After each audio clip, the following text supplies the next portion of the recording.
Buonasera a tutti. Good evening, everyone, Grazie per essere qua. and Io sono thank you Silvia for being Negri-Firma, here. nell'ufficio stampa della I'm Silvia manifestazione, vi Negri-Firma, do il press benvenuto conference, ufficiale press office, e of the stiamo per event. cominciare la sessione di oggi che I affronterà la officially questione bid you politica. welcome, and Ma this prima di afternoon the iniziare session abbiamo un will deal the messaggio political ricevuto da Sua issue. Santità per tutti voi. But before we have a message from His Holiness. Sono molto lieta di dire che un festival del Tibet di 2 giorni si terrà a Milano, in Italia. Vorrei ringraziare l'Unione Buddhista Italiana e la campagna internazionale per il Tibet per la loro partnership nell'aver reso questo possibile. Noi tibetani continuiamo. We Tibetans continue to cherish our aspirations of freedom and dignity being restored in our homeland. It is not only Tibetans' freedom we are concerned with. There is a great deal in Tibet's culture of peace and compassion to contribute towards developing peace of mind through its understanding of the workings of the mind and emotions. As well, its medical knowledge, its peaceful outlook and respectful attitude to the environment can be of widespread benefit to others. We have been successful in preserving these traditions and values so far, and we will need a continued support of the many friends we already have around the world, and many more. I feel sure that this festival will provide an opportunity for us to make many more friends and supporters, and for those we have already, to deepen their understanding and appreciation of the rich and distinctive Tibetan Buddhist cultural heritage. I understand that the festival will include a wide range of interesting and enjoyable activities that will provide ample opportunity to explore and share the knowledge and values that we Tibetans derived from ancient Indian thought.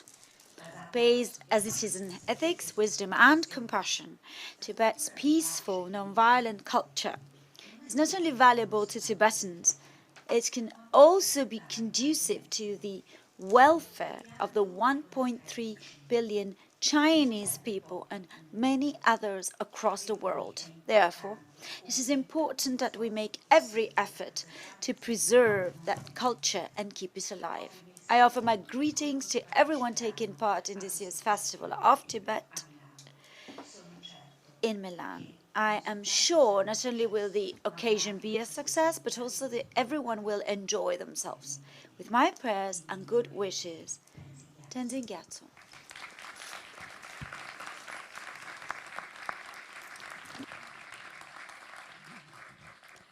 Ringraziamo Sua Santità per i pensieri che ci ha rivolto to e His lascio la Holiness for parola a these Filippo thoughts, and Scianna, I will Presidente dell'Unione give the Buddhista floor to Italiana. Filippo Scianna, President of the Italian Buddhism Union. Thank you, Silvia. Good afternoon, everyone. For me, it's a honor to be welcome to these 2 days on Tibet organized by the Italian Buddhist Union. But I would also like to say a few thanks, because we are not the only ones to organize this event. We are grateful for the space provided by Fondazione Feltrinelli. So thank you very much. And there's many other organizations who have contributed to this event. So I'm going to start to ICT, International Campaign for Tibet. And we have had relationships with them of reciprocal help and collaboration. So thank you so much for your support during these last few weeks. The Academy Podron Foundation, created by His Holiness the Dalai Lama, tomorrow will have the representative coming from Geneva and the representative of the Italian government, Tibetan government in Italy, who will speak. Thank you so much. We have the Association Italy Tibet. I wish to thank Claudio Cardelli, the president, and all the people that are here engaged and working tirelessly over the past few years. And then last but not least, the Tibetan community in Italy, which is represented here by many Tibetans. I'm so pleased that you can feel how close we are as the Italian people. So thank you so much. Another Thank you to all the religious authorities present this afternoon. Thank you for being with us, representatives of the institutions. Thank you so much, because it's not so obvious having representatives of institutions in this type of event. So thanks again, and thanks to all of you who are taking part on this event.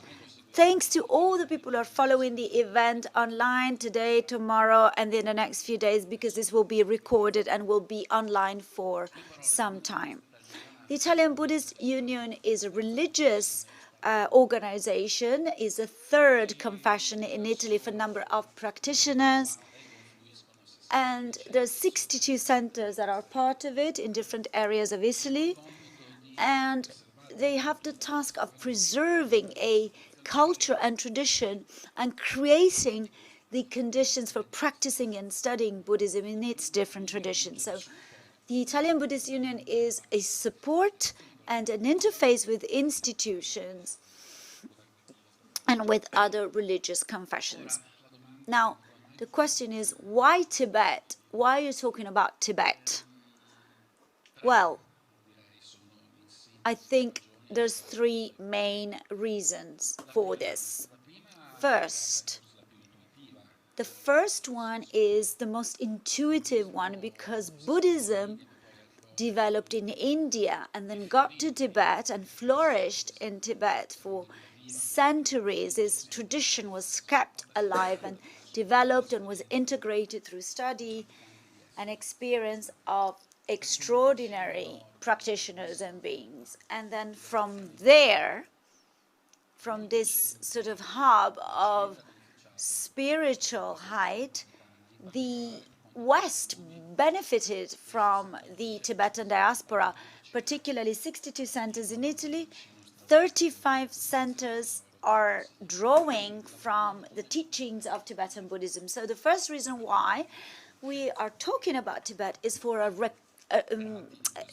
thankful debt. We are so grateful for this treasure that reached us, even if by force. Why do we talk about Tibet? Second reason, because it's a duty somehow to fill the gap of this incredible silence on these topics, on what has been a true genocide, a sequence of atrocities and tragedies experienced by the Tibetan people, and a cultural genocide. And we think we must keep alive the voice of the Tibetan community. We must give voice to His Holiness and to all His people. And we think it's an ethical duty, not as Buddhists, but as human beings, because we cannot hide or be silent about what happened. We say this in a very peaceful way. We don't want to add silence to silence. So we think it is our duty to speak about this. And the third reason, and I will conclude, is that there is a Tibet that we must remember, but there is also contemporary Tibet that we must listen to in its very contemporary quality, with a message that is very useful in the times we are experiencing. So this is a message coming from a faraway land which was violated, but it's a message coming from a physical territory but fills up an inner space in all of us. So thank you so much for being here. Thank you for witnessing with your presence the closeness to the Tibetan people. And I would like to thank all of the collaborators who worked for the organization of this event. And I would like to talk about Boiler, the agency Negri Firma who organized the event, all the people working for them, our wonderful translators that are going to be with us, Max Kassan, who helped us for subtitling the films. And about the film, thank you to Jean-Paul Martinez, because tonight we're going to broadcast the film Never Forget Tibet, which is not only a documentary, but it is really an historical document, because you're going to see what happened with the exile of the Dalai Lama in the 50s. So Thank you so much to everyone. And the last thought is for all those Italians who, through their signature, have given a contribution to the Italian Buddhist Union through their tax bill, because this is organized also thanks to these contributions. So we felt it was only right to get back to our community what the community has given us, and who contributed with their financial aid, because these people are very sensitive to the Tibetan cause. So obviously the money is not kept by the Buddhist centers, and we always give it back because of our principle to help social issues and cultural issues such as this one. So thank you very much. Thank you, Sylvia, and have 2 wonderful days today and tomorrow. So now I'm going to give the floor to Claudio Cardelli, a friend, a great musician, and casually today the president of the Italian and Tibet Association. Thank you. Thank you so much. It's such a great emotion to be with you today. We're all here, almost. All of us are here, so it's wonderful.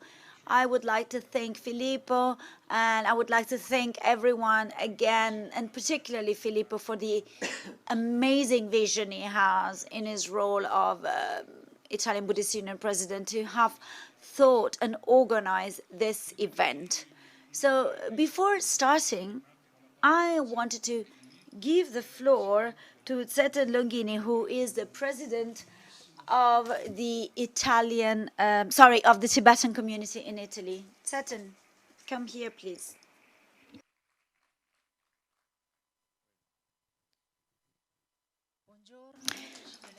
Good morning, Tashidele, everyone. I'm Tsetan Longini, president of the Tibetan community in Italy.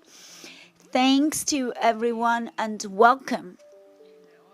And today we have seen the film, Never Forget Tibet. It was absolutely wonderful. It really touched upon all the nerves of my body, and I think also of yours.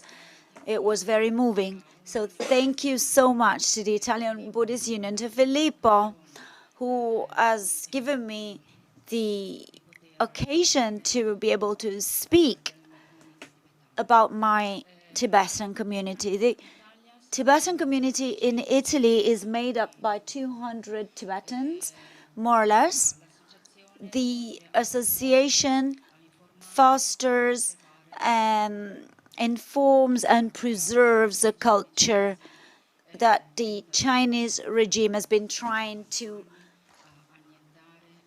delete over the past 64 years. They're trying to eliminate our existence. But us, Tibetans, with His Holiness, we are determined to continue. And even when only one Tibetan will be on earth, that Tibetan will continue to fight for kindness and the teachings that His Holiness conveys to us, generosity and kindness inside our heart, which is the basis of the Tibetan people. So this is our fight, this is our cause. So I ask to all of you to support our cause and to continue fighting for a just and noble cause, the cause of Tibet. And let the light stay on for Tibet without ever stopping. And I think it will, I hope it will stay on Tibet from now on. And thank you for defending human rights. Thank you to everyone from the deep of my heart. Thank you, Tashidele. Thank you, Tsetan. Thank you. So now, before starting with the conference and the debate with Filippo, we thought it would be nice to show you something. we've been thanked by the Association Italy-Tibet, which was born 34 years ago. So we've been engaged for a very long time about this course. So I thought to show you a short clip of about 20 minutes that I will comment, not all of it, because all of it would have been impossible, but what we have done over the past 34 years. Many of you will see themselves in it as young people, so it is some kind of a history of the commitment for Tibet in Italy. So please turn off the lights and send the video that I will comment.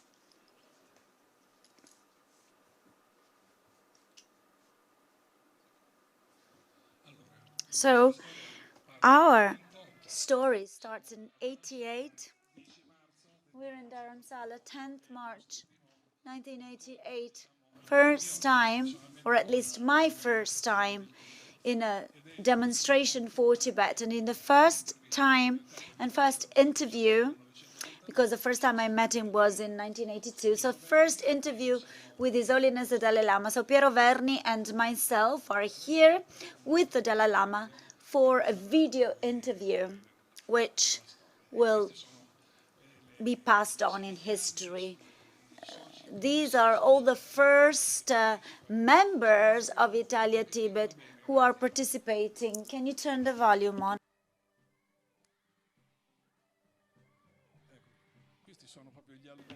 So this is the beginning of the story.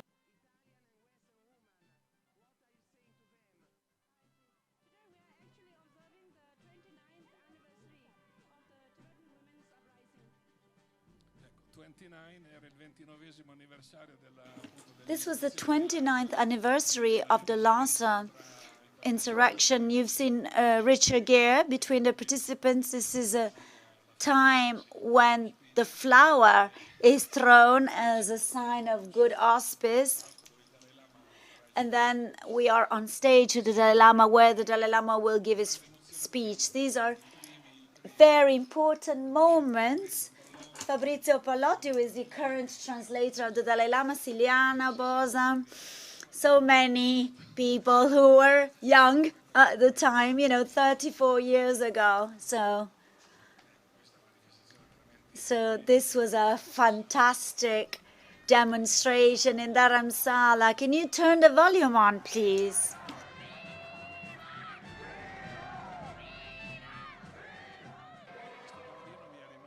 This child really stayed in my heart.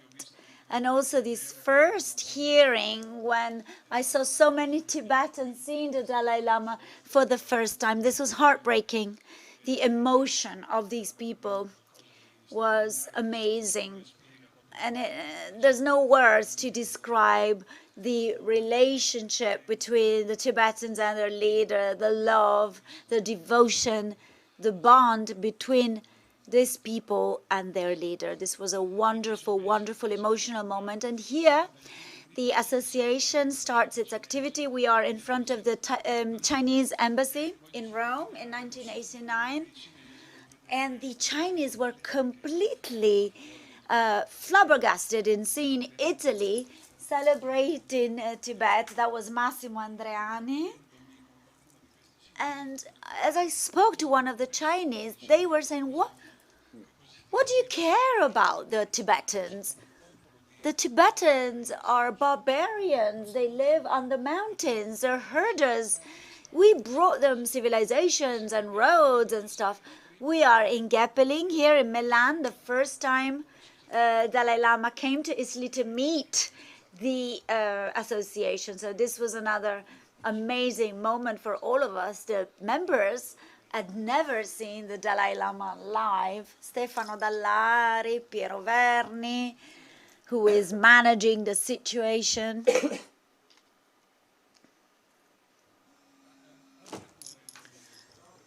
Can you please turn the volume on?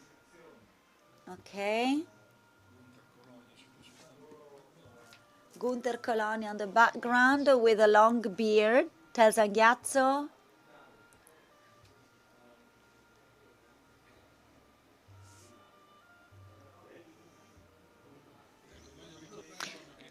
So I would like to remind you that during these meetings, this is in Canossa, the opening of the Tibet House, and the main speaker, can you please turn the volume on because it's important. Think about the luck we have to be free, to live in freedom, and think what it would be like if we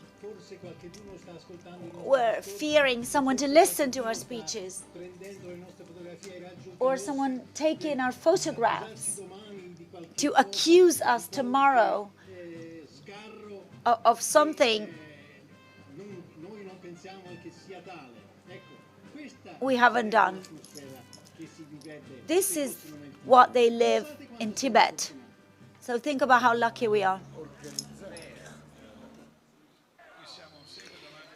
Here we are in front of the embassy the year after. We absolutely pursue them over the last 34 years. You know, they tried to keep us away because they didn't like our presence. There is also Marco Pannella here. He's been a great friend of Tibet. This is the group of Tibetans with Piero Verni. Can you put up the volume, please?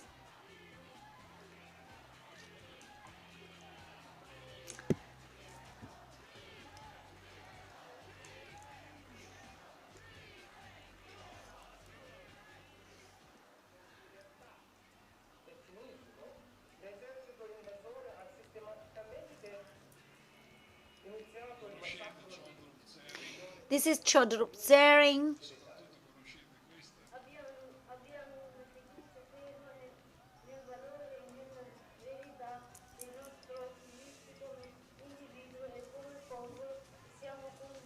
So sorry, but the interpreters cannot hear the audio clearly, so it's impossible to translate the speech.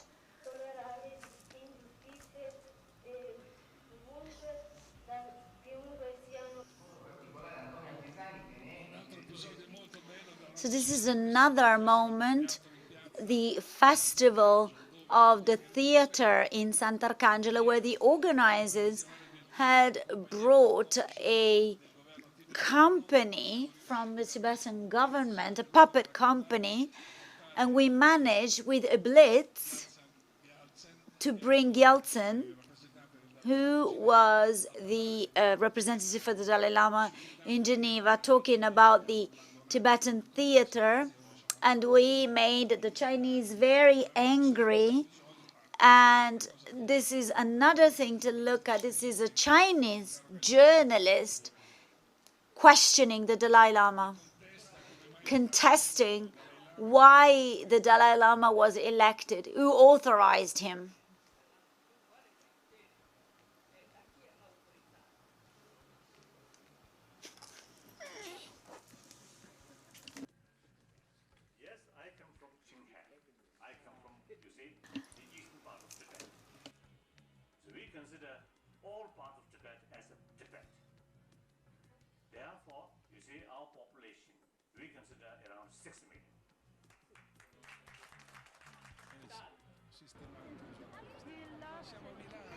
So this was the answer to the journalist. Mayor Pellitteri in Milan at the time, so many people in the Vittorio Emanuele Gallery. Here there's a Milanese next to me saying, "What is he, a Japanese?" And I say to him, "No, he is the president of Nepal." So finally, I said, actually, this is the Dalai Lama of Tibet. These were amazing moments for the Association of Tibetan Cause, because the Dalai Lama had just been awarded with the Nobel Prize for Peace, so it was very popular. And so all the great European demonstrations started at that time. In Brussels, the first great demonstration for Tibet from half of Europe, 6,000–7,000 people. And in Geneva also, the year after, there was another demonstration. There we are.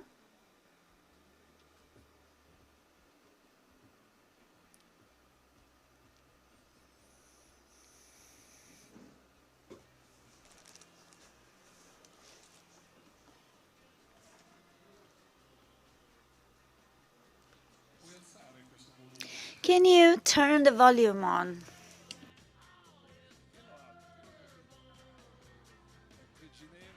This is Geneva. The year after, 1997, another amazing demonstration. And again, the association Italia-Tibet at the forefront, the first politicians coming to support us. Emma Bonino, Tunda Koren,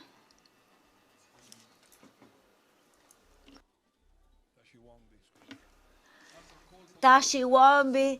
Another great supporter was Pavarotti and Friend. In the year 2000, we managed to convince Luciano Pavarotti to dedicate one of his events to the Tibetan children. And in that occasion, we really managed to get lots and lots of funds with which we were able to build a professional school in Mussoorie. Then here, we are welcoming Jiang Zemin, who came to Rome. This is a Chinese dissident with him. I can't remember his name. Wojin Seng. Thank you, Piero. And here we are near the Pantheon in Rome when Jiang Zemin is arriving. And there we are demonstrating. The Chinese are looking at us and who are these people? Well, it's us.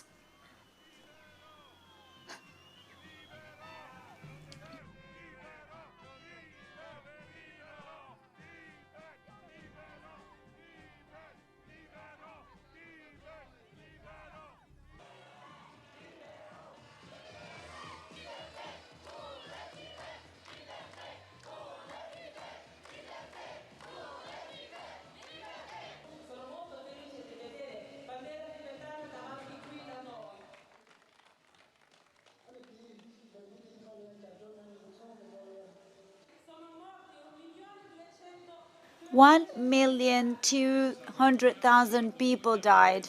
This was a march between Bologna and Florence on foot through the Apennine, the Italian Apennine. This is a hearing in Cecina, organized with the Institute Lama Tsongkhapa. And we managed to meet the Dalai Lama. It was a wonderful, intimate meeting. Carmen Lecardi, one of our founders. Dalai Lama comes.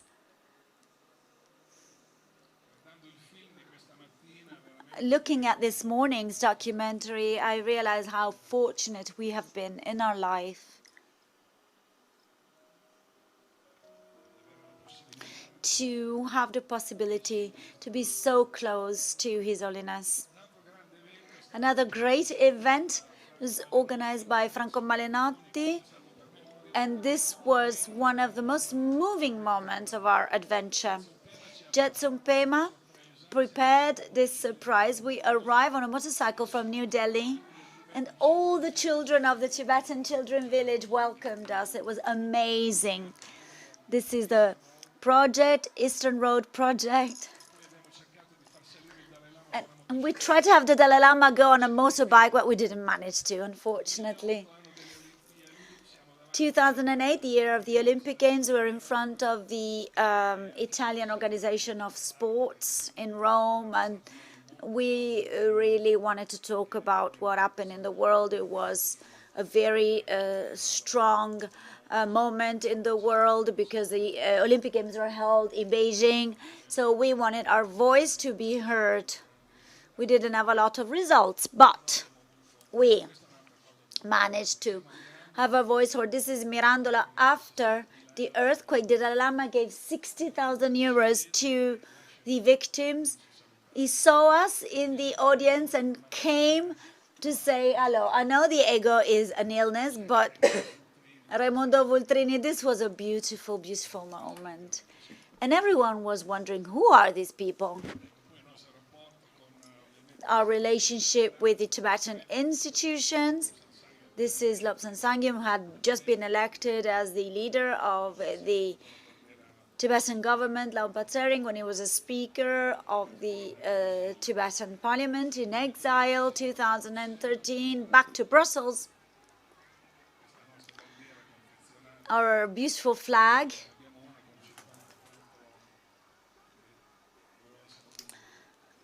And this was supposed to be like a big flag for us.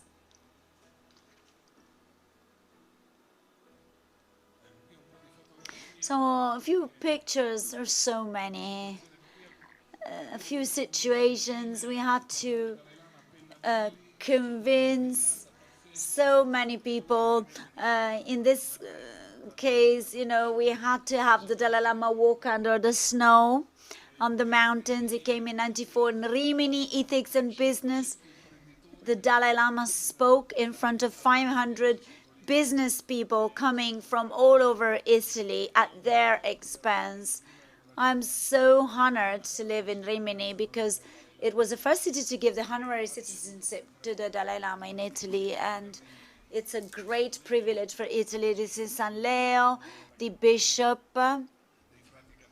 to inaugurate the bell of the Capuchin friars, which had stayed in Lhasa. So many great friends, interreligious meeting with Veltroni in Rome at the Roman Aquarium, 2014, Gunther Colonia. We are here in the auditorium. What a great moment.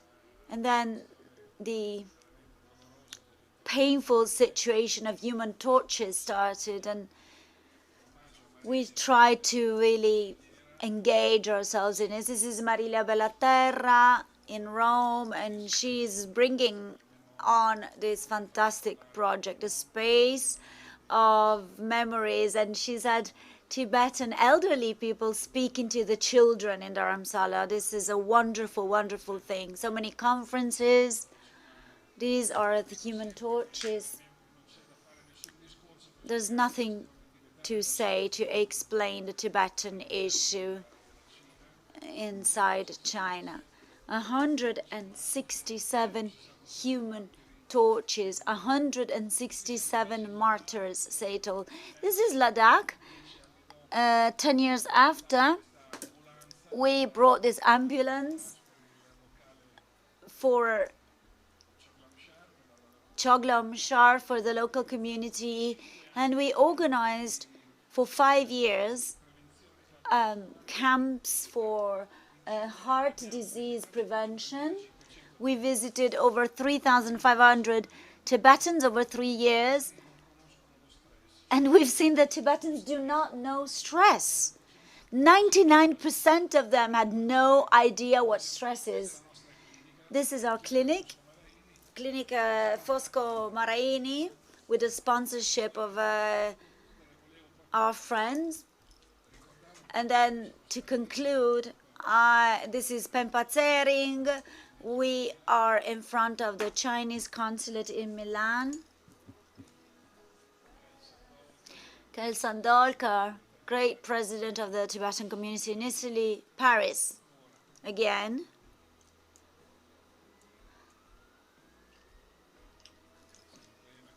Gyaltsen Pema in the demonstration, Geneva. So this is our seat in Milan that often receives friends like Kelsang Gyatso, who's been a friend for a lifetime. This is a Geppeling Center in Milan that always hosts us. And Love Sansang came to see us. Pempa Tsering came to see us. This is our seat in Via Pinturicchi 25. This girl, she's a Uiguri girl, and she has a message for Italy. Italy is approaching a crossroad that will determine for the country and will have a major impact for the European Union and the international community. If Italy and the Italian people want to live in a world where human rights are common, humanity are respected, the Italian government must reflect this in its words action.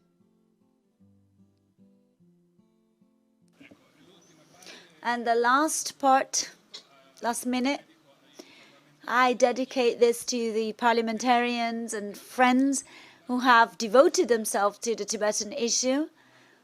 Honorable Antonella Incerti and Matteo Bianchi, who came to Dharamsala for the 60th anniversary, Nicola Morra, who was the first to organize within the Senate a convention on Tibet, Luciano Nobili, who is here with us today, Honorable Montaruli, with face mask. Hopefully we won't see the face masks anymore. Long San Sang and Pempa Tsering in the Chamber of Deputies, the press office of the Chamber of Prejudices.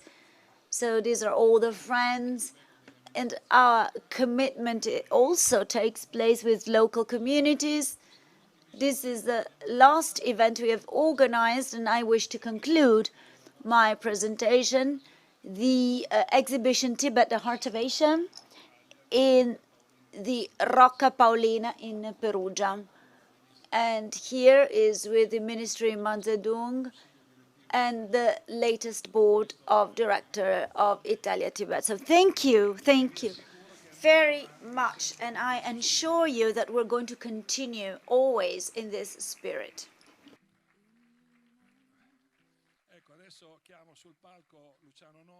I'd like to invite Luciano Nobili to come on stage, and also maybe Augusta Montaruli, she can join me too. So Luciano Nobili was the president and coordinator of the interparliamentary group of pro-Tibet group. I don't really know the correct definition. Interparliamentary group for Tibet, that's the right definition. Over the past few years, thanks to Luciano and others, we put together 57 parliamentarians representing all parties in parliament. It's very important because it reiterates the cross-border nature of the Tibetan cause.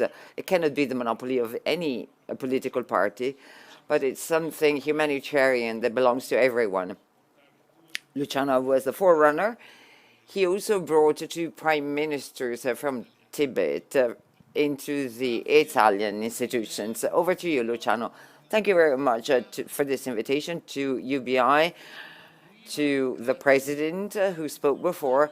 A great thank to Italia Tibet, because with the film I had the possibility to relive their wonderful work that they have done since 1988. We were talking about a bright light that should always, shine over this issue of Tibet. So thanks for their work, and thanks to the work that we have done within institutions, we will probably be able to do something. Piero Verni did a great job. He wrote a beautiful biography of the Dalai Lama, Smile and Wisdom. We presented it together. In the two words, smile and wisdom, there is really the human, ethical, spiritual, but also civil value of the work carried out by the Dalai Lama in the past many years for the cause of his country, his people, but it's also a point of reference for many. And I'd like to thank you also for the spirit with which you organized this meeting. It's a sort of appointment looking at the program that's devoted to several topics and issues that the Tibetan issue brings with itself. The Tibetan issue is the paradigm of many things. There is an extraordinary religious issue behind. It's intertwined with the issue of religious freedom, which is a hot topic in this century, and what is happening with the spiritual substitution of the reference points carried out by the Chinese government, which is unacceptable, but it's a big issue. Think of the Panchalama, of the will by the Chinese government to affect or to influence the choice of the next Dalai Lama or his reincarnation, as if it could be a choice left to a government or to a terrestrial power. It's also a geopolitical major issue. It's a cultural, educational issue. More than 1 million children in Tibet are taken away from their families and put in colleges by the Chinese government, where they try to erase every historical, cultural reference, every tradition, to cancellation of a people, cancellation of culture. China is doing exactly this with the Tibetan people, especially with the young and with the future generation of that country and that people. But it's a lot more, because it's also an environmental issue, a huge environmental issue that you will discuss. There is an environmental destruction going on in Tibet, with road projects, with a big dam being built. A lot is being done to destroy a precious ecosystem, such as the Tibetan ecosystem. To me, among all these issues, and then everyone has a dear one, my major issue is the extraordinary ability of these people not to bend, to continue fighting in a non-violent manner, the ability to preserve democracy in an extreme condition of difficulty. I'm thinking of the Tibetan parliament in exile, the election of the Tibetan prime minister in exile.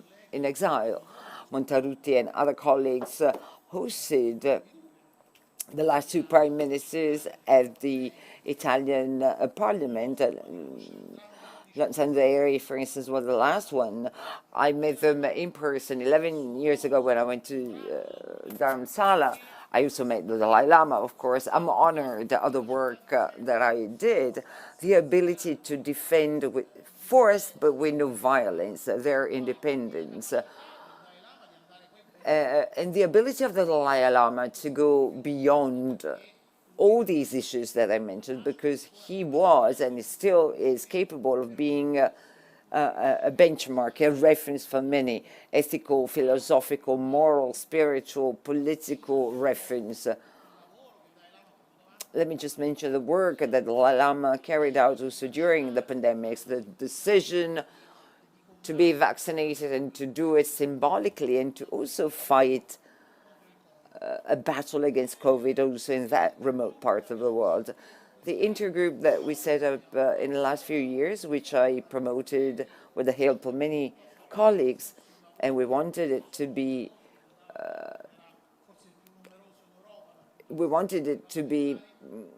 very expanded, with many MPs involved, representing many cultural areas, many political parties. We wanted our work to be cross-border. This is the spirit that we want to embrace in engaging in the battle for Tibet. And I think that the work can also be carried out during the current government, the current administration. We have representatives here from the new government. Politically, I'm very far from the new Italian government and from Montaruli's position. But I know that there is a strong focus by the Italian government on Tibet. And so I'm sure that the work that we have done will be continued with courage and determination. At the same time, we need to have the picture in which Tibet farce can be set as of today. The war in Ukraine is generating new geopolitical situations in which the Tibetan situation is at risk. There is a risk that occurred a year before the Ukrainian war. And also, if you think of the Chinese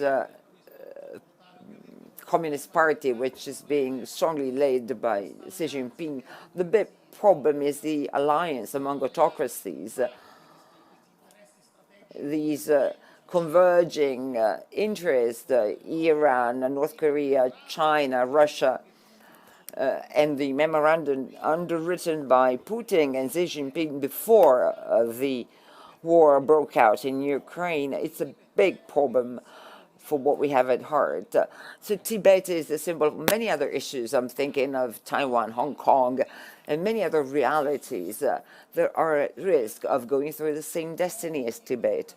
But Tibet is the paradigm and the symbol of all this, and the risk that we are running in what, in my opinion, is the new conflict in the world between democracy and autocracies.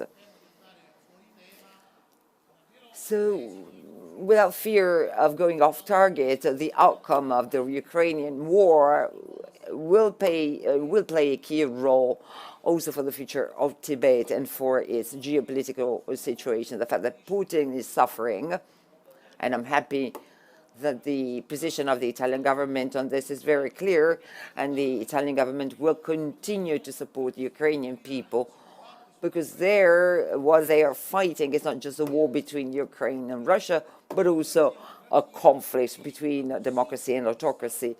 And the potential demise of Putin may take him away from China. China and India took a few setbacks in terms of support to Putin.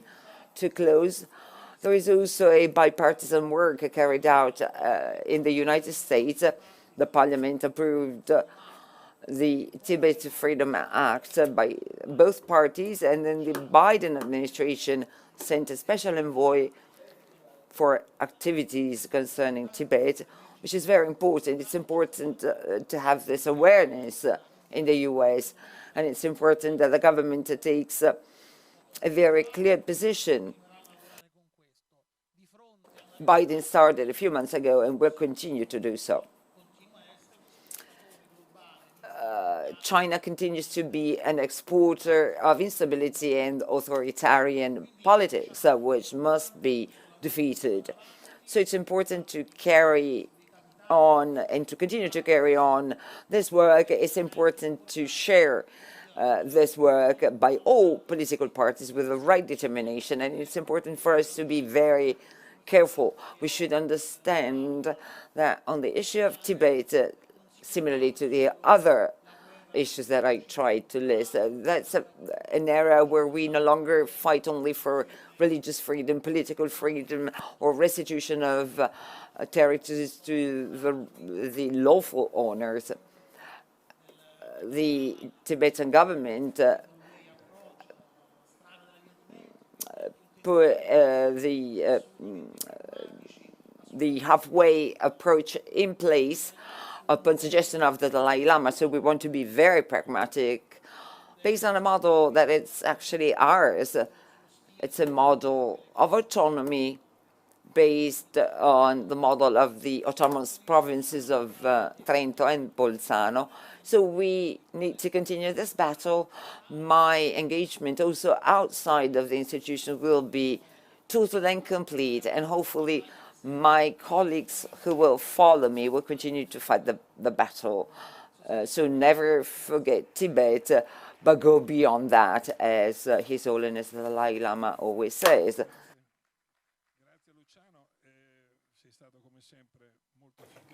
Thank you, Luciano. You've been very effective, clear, and punctual. Well, thank you for your good grades. I passed my exam.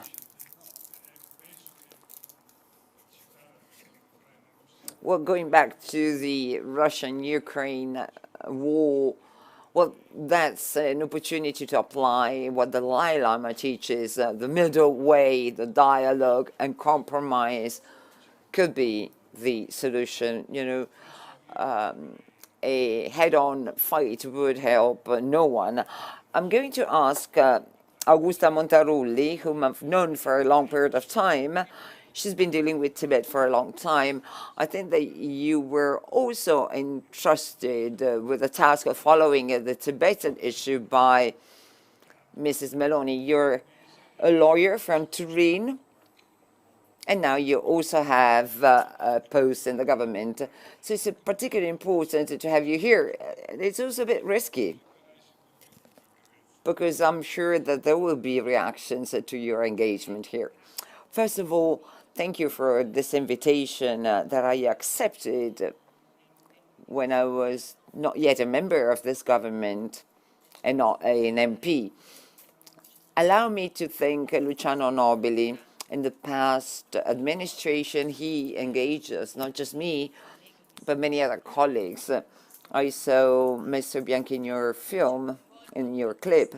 He involved us in this activity to support the Tibetan cause among MPs. My first approach to the Tibetan issue started when I was very young, and then it continued when I was a member of the Regional Council in Piedmont. I saw Milano in the film. Now he's a guarantor for prisoners in Piedmont. There is a great tradition of closeness with the Regional Council. There, I took my first institutional steps in supporting Tibet, together with Giampiero Leo, the councillor of that time. So I really have to thank many, many people whom I met in my political institutional life from both parties, which wanted to give their testimony and to put their commitment into this cause. And it's an honor for me to continue supporting this cause, and Luciano will do it together with us, simply because it's a just cause. It's a cause for freedom, and there is no freedom without the possibility to reaffirm your traditions and identity. This is the first and prime definition of freedom. Outside of this context, when you cannot express your traditions and your identity, there is no freedom. There is a kind of concession, if you will, which is different. Today, the Tibetan issue is one that is at the heart of the current political debate. Also, in the international arena, there is a strong concern with regard to the future of Tibet, as well as the present of Tibet. But you may see different negative traits in the international context, but you should always look at the possible path towards an improvement. As my colleague said before, thinking of the conflict between Russia and Ukraine, well, that's one of the issues that we have to work most. Also because it's connected with other situations worldwide involving China, where there is a strong concern about repression and freedom being denied. It's not just an international context. We saw the same thing with COVID and with the pandemics. We still receive concerning information about the control that people are subject to. Now, if we want to really overcome these situations, which are really terrible, then we need to be courageous enough to talk about these situations. That's why I'm here, to confirm the courage to talk about these topics. Our Prime Minister, Mrs. Meloni, when she received the congratulations also by the Dalai Lama, she wanted to reply in a very loving and clear way. Loving but clear, again. And I think that's the path of continuity that we have to follow. I'm saying this because today we're participating in this conference entitled Forever Tibet. Forever is a wonderful word, and I think that only few things are forever. Thinking of a place that, despite the torments that it has gone through, thinking of a place associated with forever gives you an idea of spirituality beyond the political context, spirituality with which we are connected with this cause, thinking of Tibet forever, regardless of all the unfortunate human events conditioned, unfortunately, by human weakness. Well, that's a message of hope and a message of pride. And in a historical period such as this, where matter seems to be the only thing that matters, well, believing that spirituality is instead what really matters, going beyond our lives and beyond time, well, this is a message of great strength. Strength for all of us supporting the cause of Tibet, and strength for everyone in every phase of your life, and also in your political commitment if you're engaged politically. So thank you for this opportunity. I really wanted to be here with you, together with the many people I see attending this conference. I've always valued events such as this, but today even more than I did in the past, because it's undeniable that we all feel the responsibility for the role we are playing and fulfilling in the public. If the role must be at the service of what we believe in, I felt it as a big duty for me to attend this conference. Thank you very much. Thank you, Augusta, and thank you, Luciano.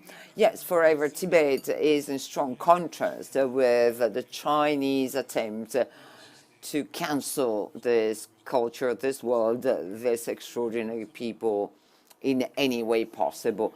Thank you very much. We count on you, as always.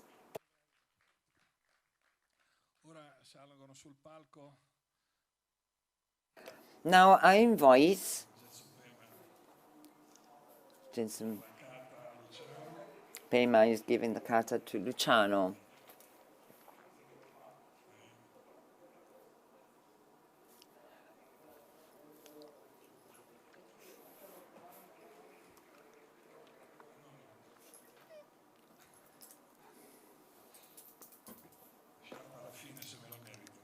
Well, the scarf only in the end if I deserve it. It's too early now. Let me invite Thinlay, Chukki, and Kelsang Gyaltsen to join me on stage. We hand over to Tibet now.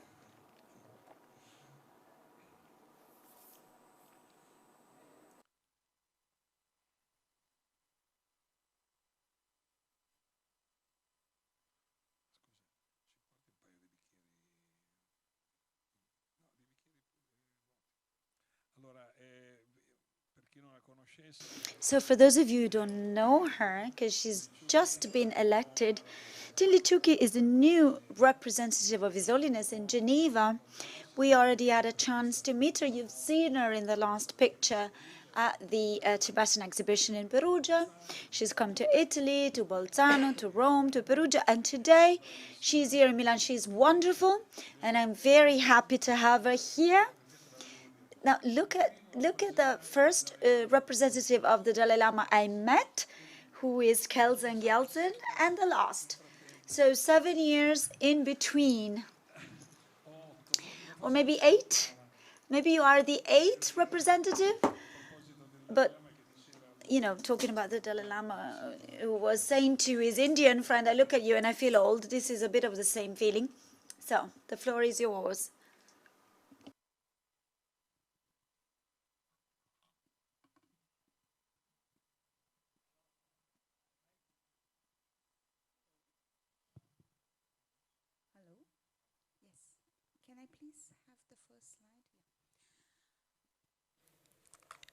Before I sort of start my presentation, may I first, on behalf of the Office of Representative of His Holiness the Dalai Lama, the Tibet Bureau in Geneva, on behalf of the Central Tibetan Administration, I offer each one of you my heartiest Dashidele.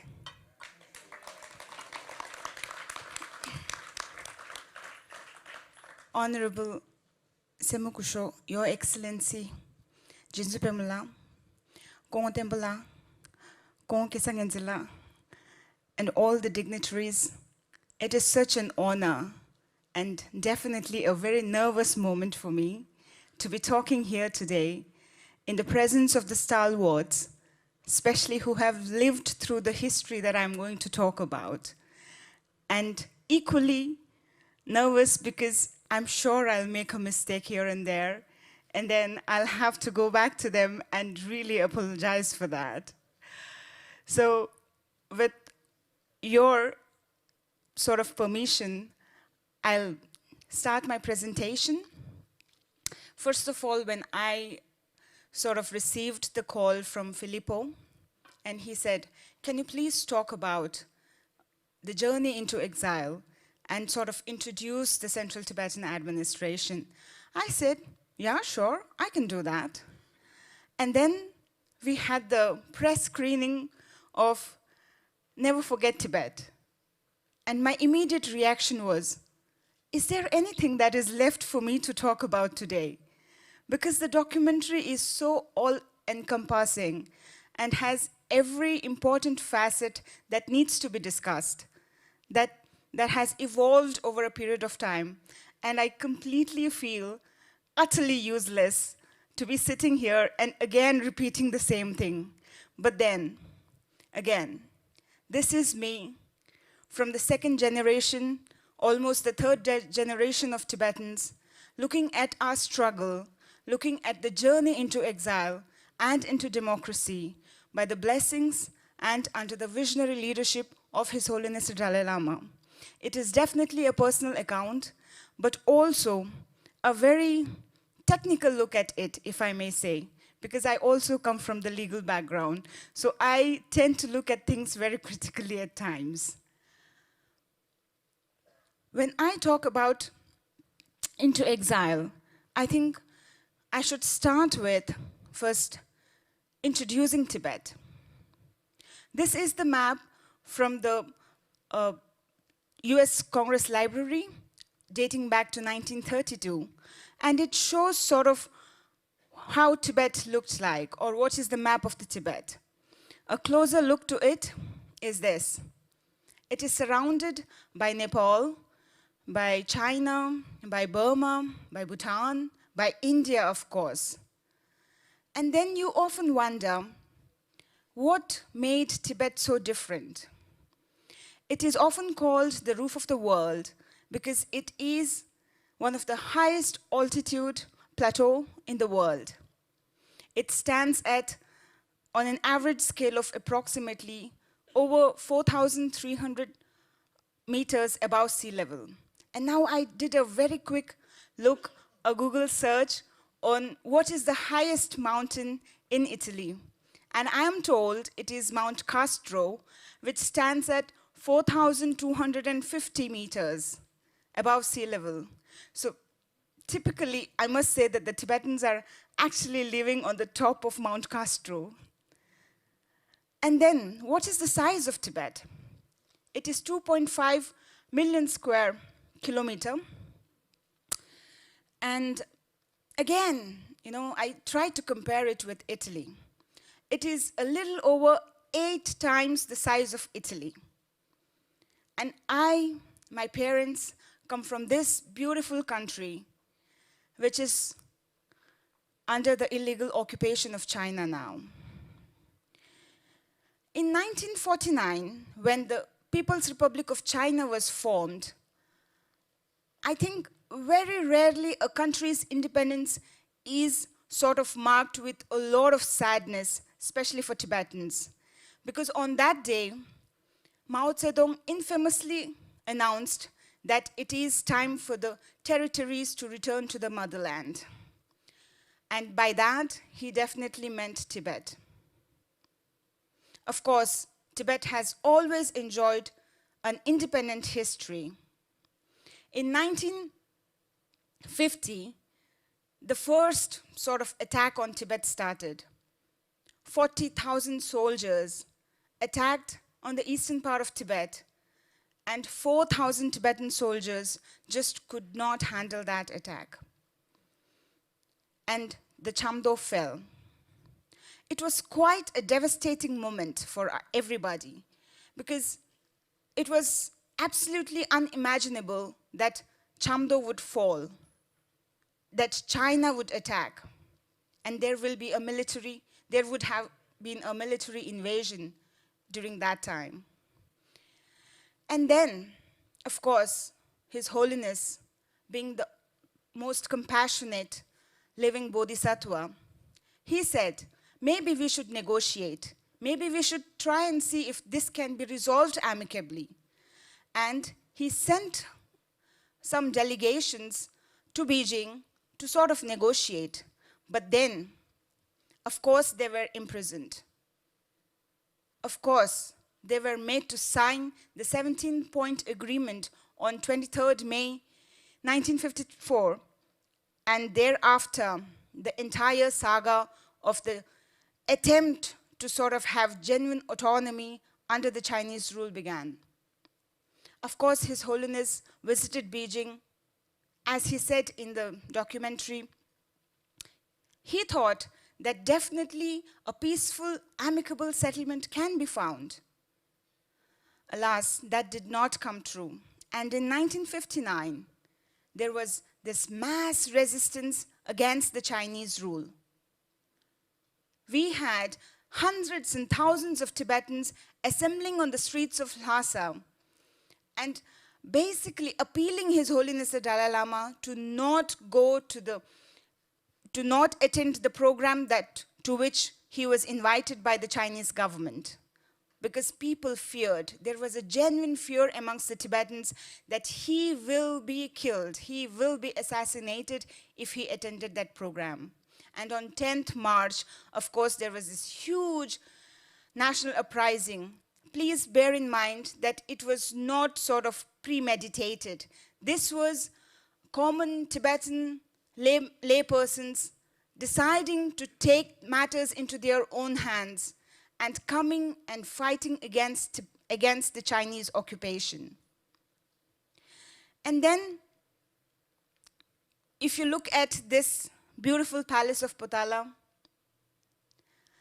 I often sort of go back to my childhood because I studied in Indian schools and I really always felt that I was different from my classmates. And I often went back home and I told my Pala, my father, could you please tell me the story of Tibet? Could you please tell me where our roots are from? And he narrated his experience in Tibet and of course his experience of being one of the personal security guard of His Holiness the Dalai Lama. And when I look at this picture, it brings back the memories because he told me that he was in Potala when the entire shelling started.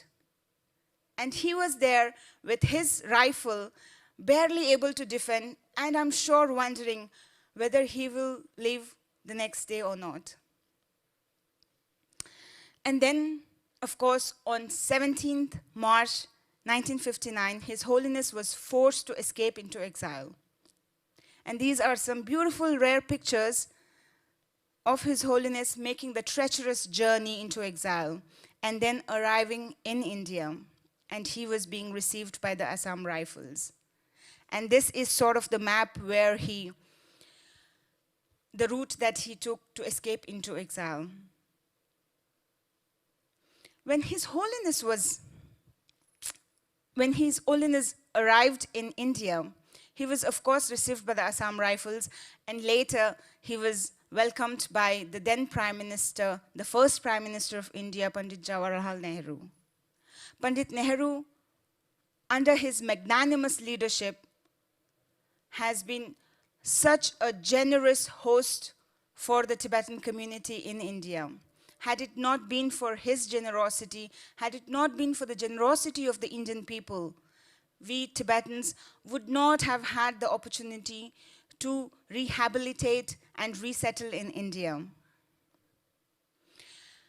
When His Holiness sort of underwent the invasion and the escape into exile, he often looked back and said that he had already understood the significance of democracy.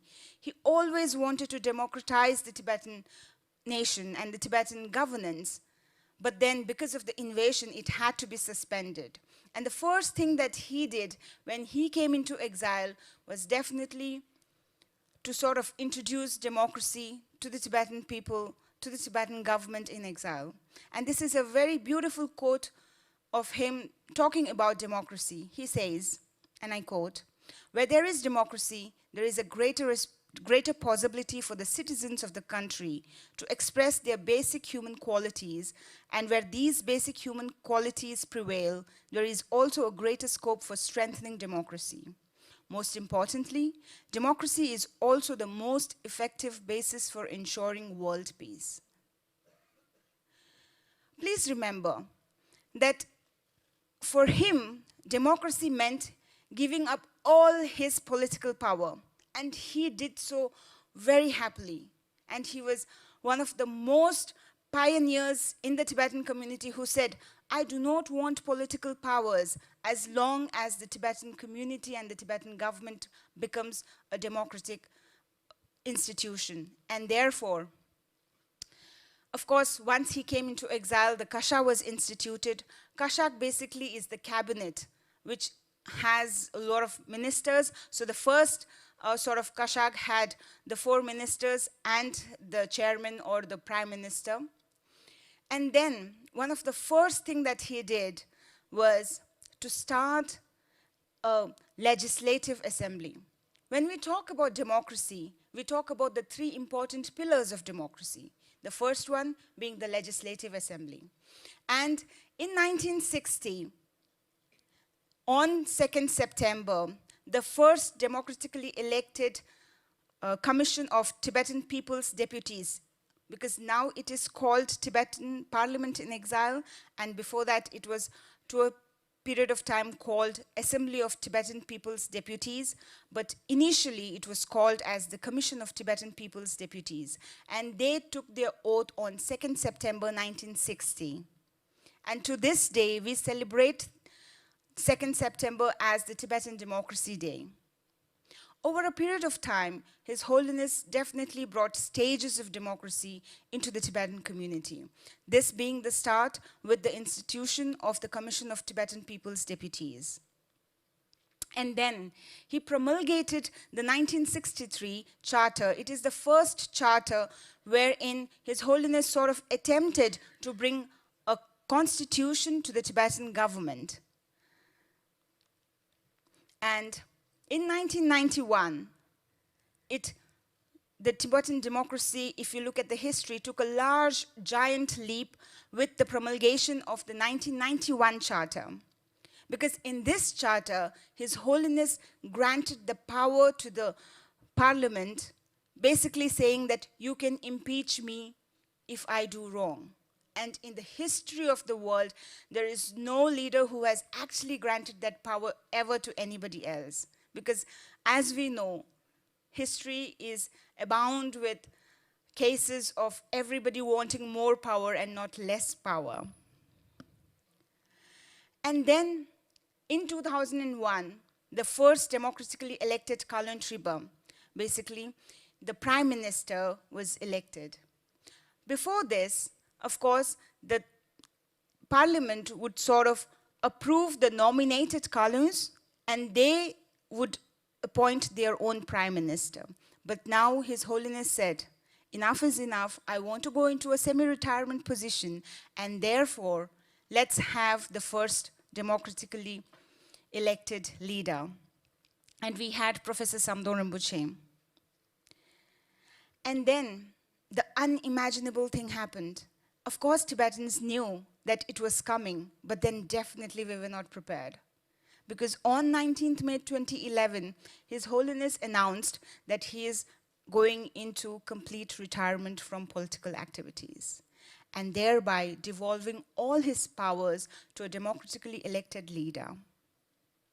And then you have the transition of power from the first president, Dr. Lobsang Sangye, to the current president, Kumpemba Srila.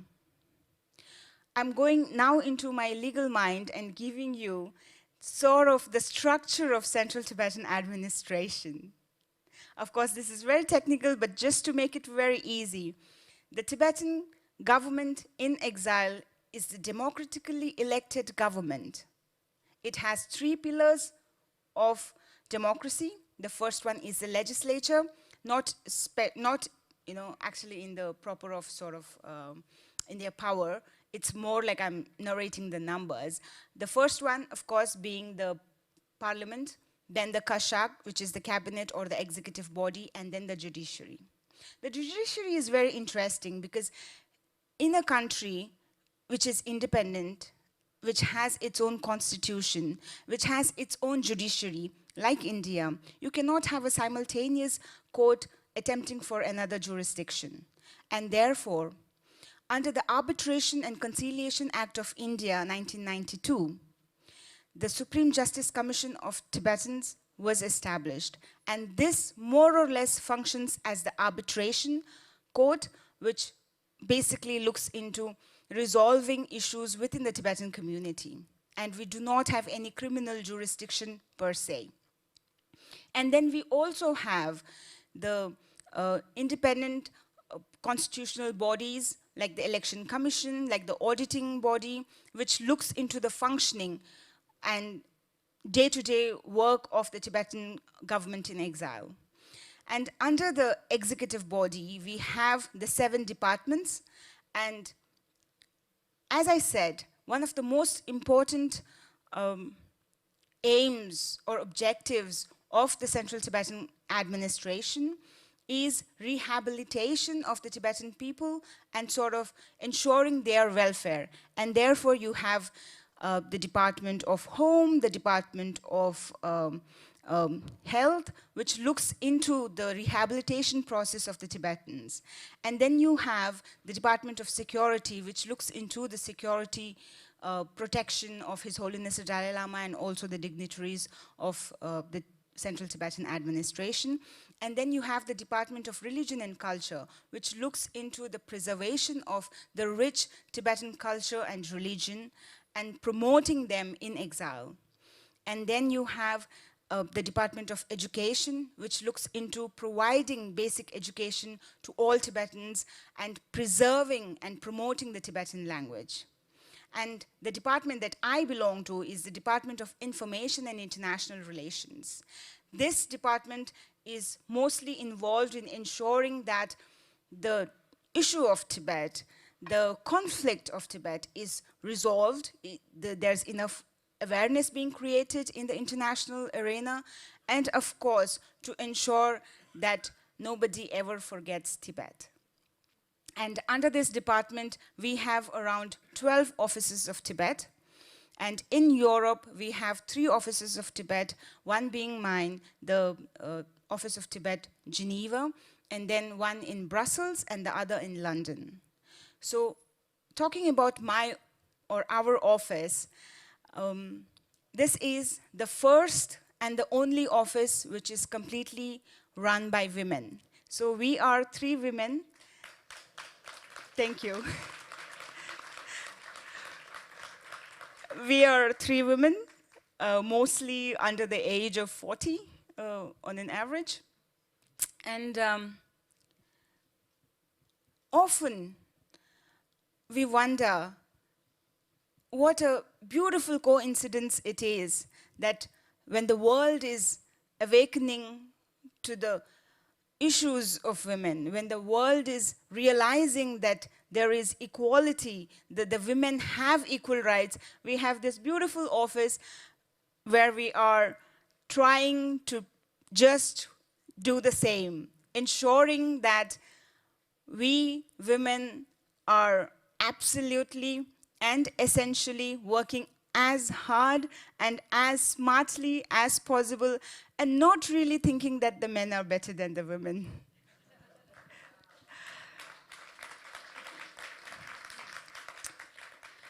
Under our office, we have the jurisdiction of around 22 countries. Of course, Italy is one of them. And then the entire UN affairs. The UN is an ocean in itself. We have all the 3 sessions of the UNHRC. And of course, there's a complete need for re-establishing and reviving ties with the 22 countries under our jurisdiction, and of course the welfare of the Tibetan people and promotion and preservation of the Tibetan language within our jurisdiction. Having said this, the situation in Tibet is not really improving. In fact, it is worsening day by day. In the clips, if you had noticed, His Holiness speaks about the Eastern Tibet. Kham is also part of Tibet. What made him say that? Because if you look at the current map of Tibet under the occupation of China, the entire Tibet is basically divided into numerous autonomous areas of Tibetans or autonomous region. Essentially, around 1.2 million square kilometers are only considered as Tibet by China. So when China talks about Tibet, it talks about Tibet Autonomous Region. When we talk about Tibet, we talk about the whole Tibet. And what we are striving is to restore freedom in this Tibet. And maybe I'll close with this quote. As Claudio earlier mentioned, so far we have 157 Tibetans who have self-immolated in Tibet from 2009 till date. It often makes you wonder why. You know, in the documentary, Ngari Rinpoche speaks about why I wouldn't want to sort of give up this life if I do not know there will be a concrete results. And yet we have Tibetans burning themselves in protest.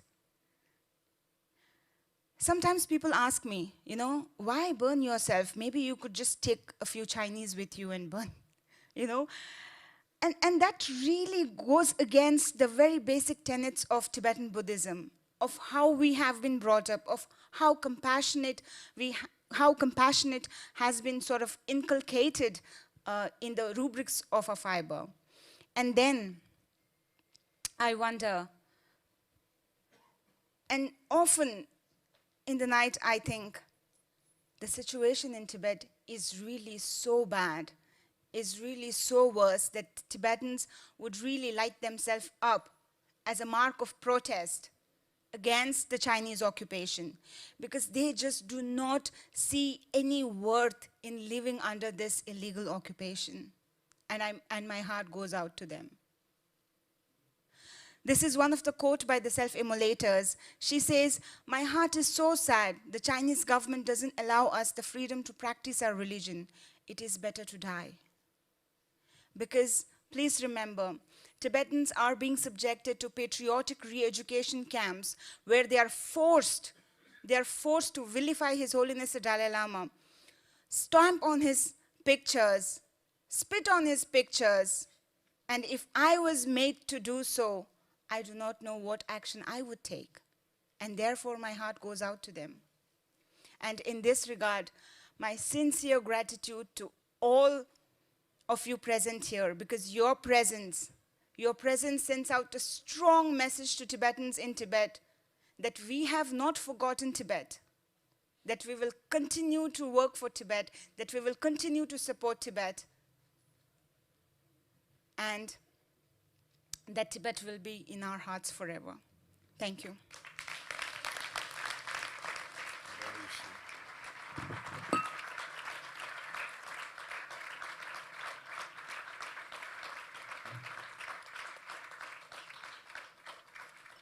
Bravissima Thinlay, penso che tu abbia fatto proprio bene, sei riuscita in 30 minuti a raccontare l'essenziale di tutto quello che c'è da sapere sulla questione tibetana, sulla storia, come si è arrivati a questo punto. E quindi ti ringrazio. So thank you so much. Thank you so much for this. Thank you for telling us the Tibetan issue, because we take for granted that people know what's going on, but not so much. So many people need to know details, and you managed to give us those details. So it was very important for us. Thank you so much. So now I give the floor to Kelsang Gyaltsen, and I say goodbye to Luciano Nobili, is going back to Rome, and Honorable Montaruli also going back to Rome. Thank you very much. Goodbye. Kelsang Gyaltsen, you've seen him many times in the video I've shown you. He's an old friend, and he's one of the main figures of the Tibetan institutions from a cultural and political point of view. He has been representative of the Dalai Lama, member of the delegations trying in the years 2000 to start a dialogue with the Chinese. He's been to Beijing many times. He has a long-standing experience, and he continues to be a protagonist of the Tibetan issue for his culture, for his experience and his approach, his aristocratic and efficient approach. So, Kelsang, after listening to Thinlay, who told us how we got to this point, Kelsang is going to tell us why the Tibetan issue is important for Europe, and not only for Europe, it is an important issue for the whole planet. Thank you, Kelsang. The floor is yours.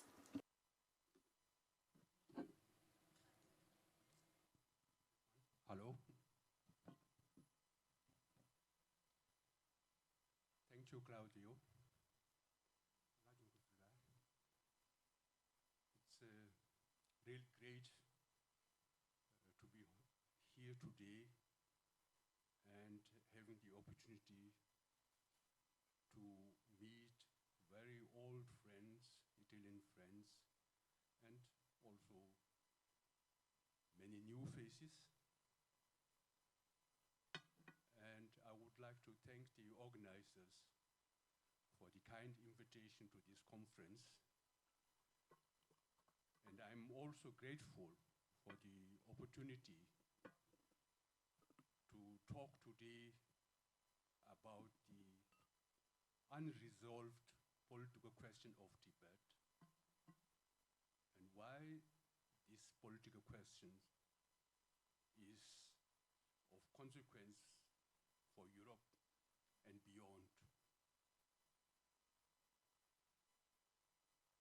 The political question of Tibet, of course, arises from the occupation and illegal annexation of Tibet more than 70 years back.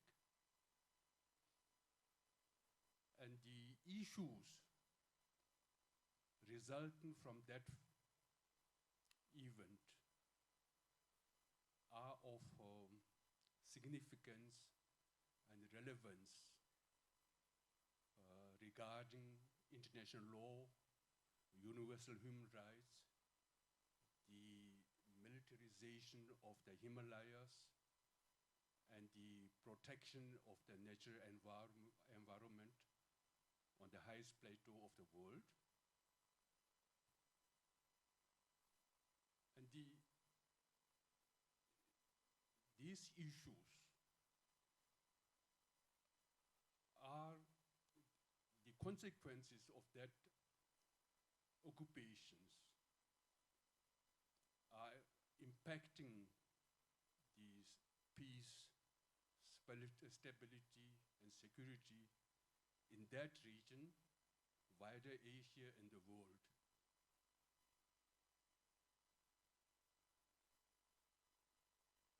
And the Tibetan freedom struggle is also of relevance too, because, as Chukki has explained earlier, because of its spirit and principles of non-violence and democracy. In other words, these issues, the question of Tibet, is impacting the attitude of people across the world concerning non-violence, democracy, international law, environment, etc. So therefore, Chukki briefly explained that the situation inside Tibet has getting worse, and this is the reality in Tibet. Under the new Chinese leadership, Xi Jinping, new now, he is not any longer new, since 10 years, more than 10 years, he has been at the top of the Chinese government and Chinese Communist Party. Under his leadership, there is now a new and more aggressive attempt to systematically erase Tibetans as a people with its own distinct culture and identity. And this policy is being carried out under, I would call it very revisionist, imperial and fascist political program of one nation, one culture, and one leader. And the consequences of this policy are amounting to a form of cultural genocide inside Tibet.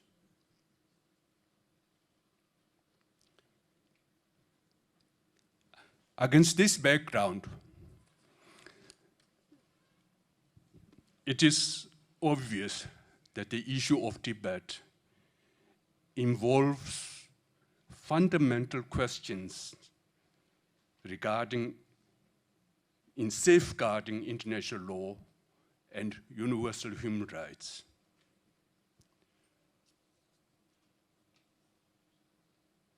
Concerning international law, most governments officially and publicly declare their commitment to uphold international law and to assist in enforcing international law globally. Adherence to and compliance with international law is commonly thought of as a practical and realistic way of securing peace and justice worldwide. Now, in the case of Tibet, again, Thinlay already mentioned, contrary to the claims of PRC, Tibet was historically never part of China. Although in the course of its history, Tibet come under certain degrees of influence by Mongol rulers, Manchu rulers, and even British Empire. However, this relationship never extended to the degree of Tibet becoming part of China. And this is highly relevant because it brings international legal obligations for both the PRC as well as to all other governments today. And the PRC has not, when the PRC invaded Tibet, Tibet as a fully independent state. So therefore, the PRC has not acquired sovereignty over Tibet since its invasion. Beijing is therefore obligated under international law to end its occupation and to permit the Tibetans to freely exercise their right to self-determination. Moreover, it is not only the PRC which has obligations. International law stipulates that all governments have a duty not to recognize the illegal annexation of Tibet and not to cooperate with and not to assist Beijing in any way in upholding her unlawful rule over Tibet. Moreover, as I understand, I was told by our friend and advisor, Michael van Walt, moreover, international law, it is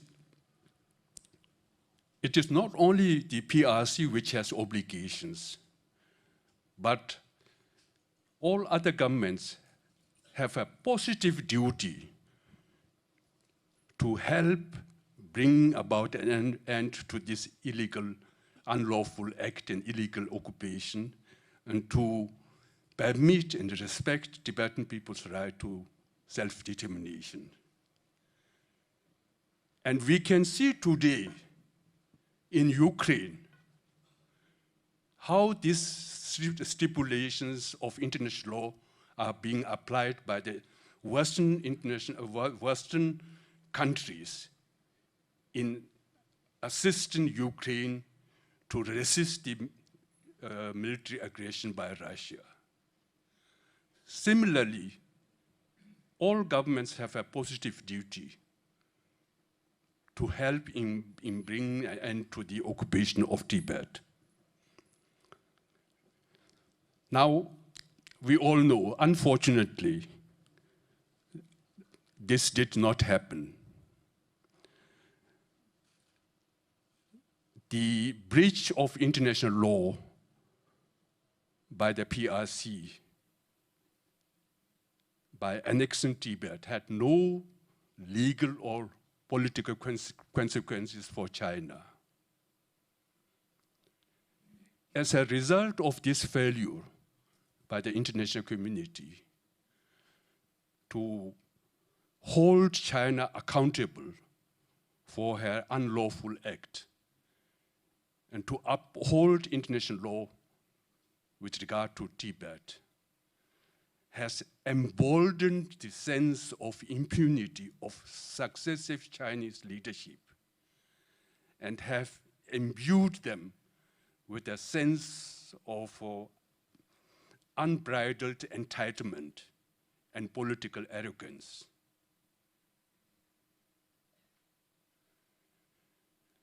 We can see clearly that the failure by the international community to act on this unlawful act has impacted greatly the behavior of PRC as a new international actor on the world stage. Now, what has happened to Tibet is the following. The international community tolerated injustice in Tibet to become customary injustice, and customary injustice to become customary right of the PRC. And this is precisely, this is the lesson that successive Chinese leadership have drawn from its Tibet experience. And this is also exactly the playbook that China is now applying to other international conflicts in which she is involved.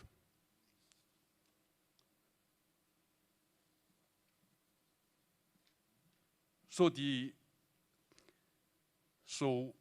consequences of this situation are today for all to see.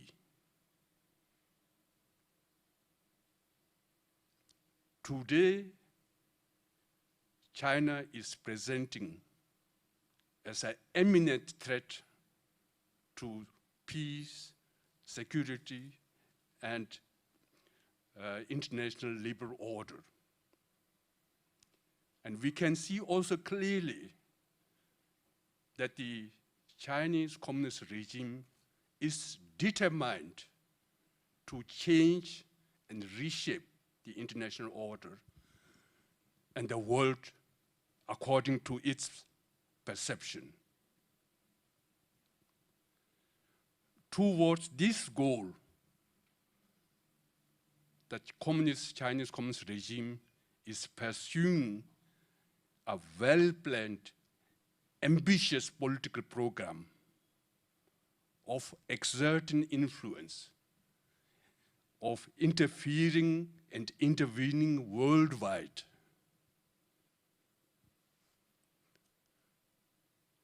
Everyone can see it if you pay attention to it. In this pursuit, China is building alliances of autocrats,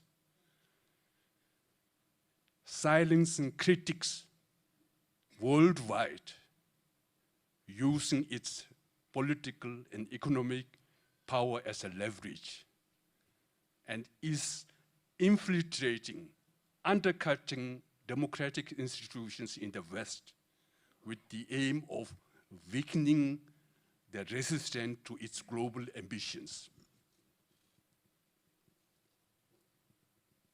Now, against this background, it is actually very clear and obvious that there is no hope of averting this threat or of China becoming responsible, accountable, and constructive stakeholder of the international community until and unless there are big and major changes in the PRC. And for us Tibetans also, there is no hope of improving the situation of Tibetans inside Tibet, nor a path toward a peaceful resolution of the conflict through dialogue and negotiation under the present circumstances and that under the present Chinese leadership. There is no hope.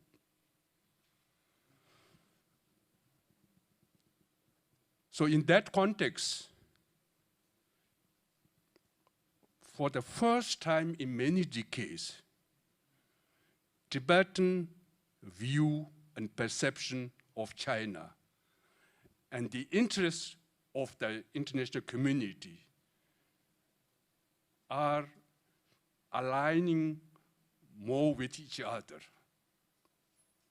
for the first time in many decades. And this is good. This is a unique opportunity because it creates a very solid and conducive basis for serious strategic discussions and cooperation on China.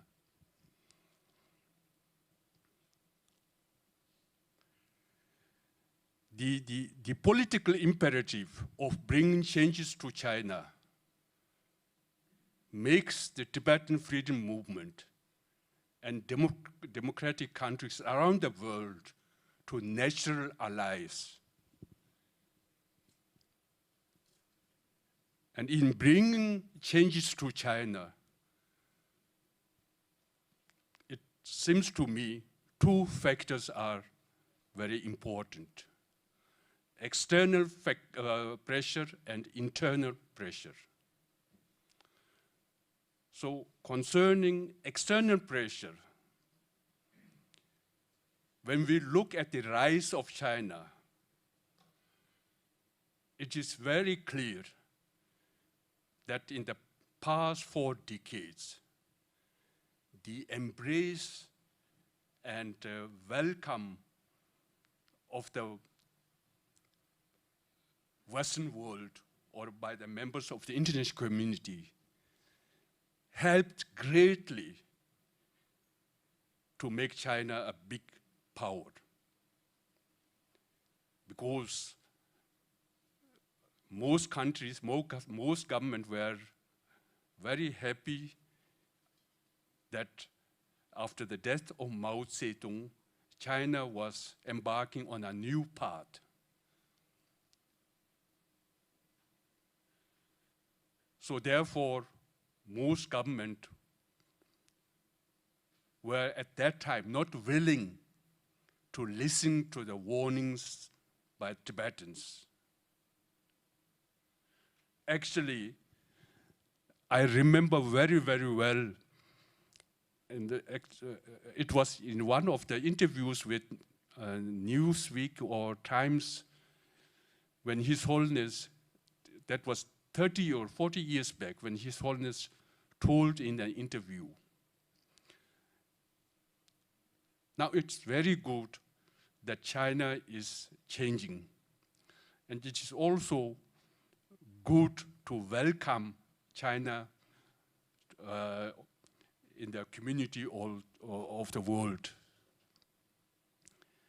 It is wrong and politically impractical to isolate China. Now, with regard to economy, China herself is interested in joining the world community. But it is the responsibility of the democratic government to see that China joins the community of world democracy, because otherwise you just escaped essential, very serious threat by the Soviet Union, and Soviet Union collapsed. Now in the case of China, China is the most populous nation, biggest military in the world, one-party dictatorship, and a nuclear power. Her only weakness at the moment is economy. If there are no changes on the other four factors, and China's economy improves, then you are nurturing another threat. That was, His Holiness said, 30 or 40 years back. So, where was I? Now, to make it short, now, natural, so therefore, so it is very clear that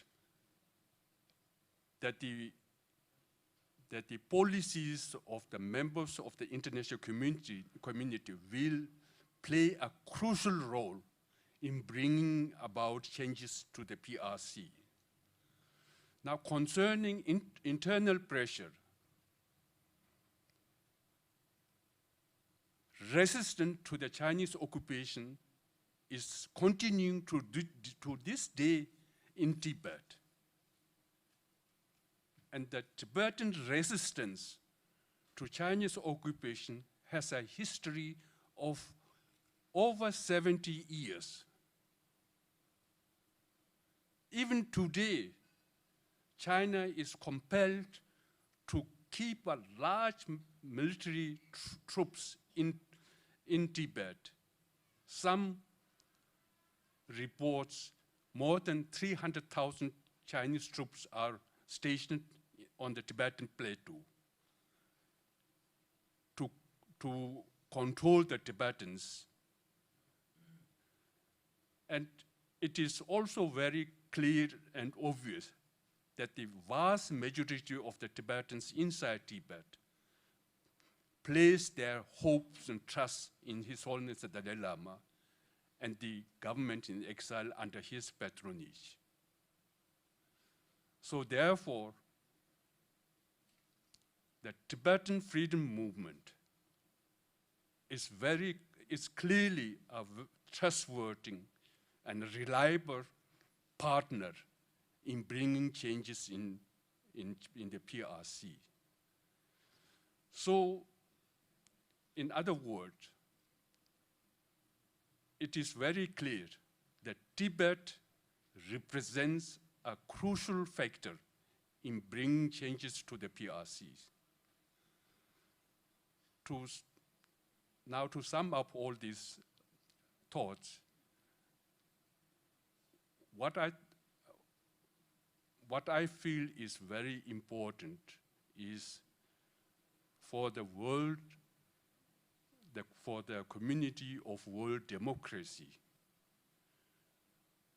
to see this reality and to face it. There must be changes in China. Otherwise, it poses a great threat to the peaceful international order and to security in the world. So therefore, it is now high time for the democracies in the world to resist and counter China's corrupting influence the world over. And it is also time for us to realize that our own freedoms and rights are not safe and secure if there are such powerful dictatorships in other parts of the world.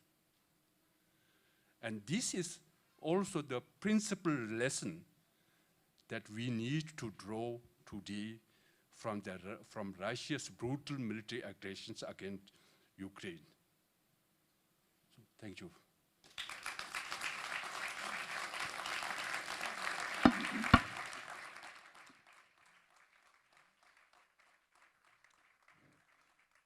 Thank you very much, Kelsang.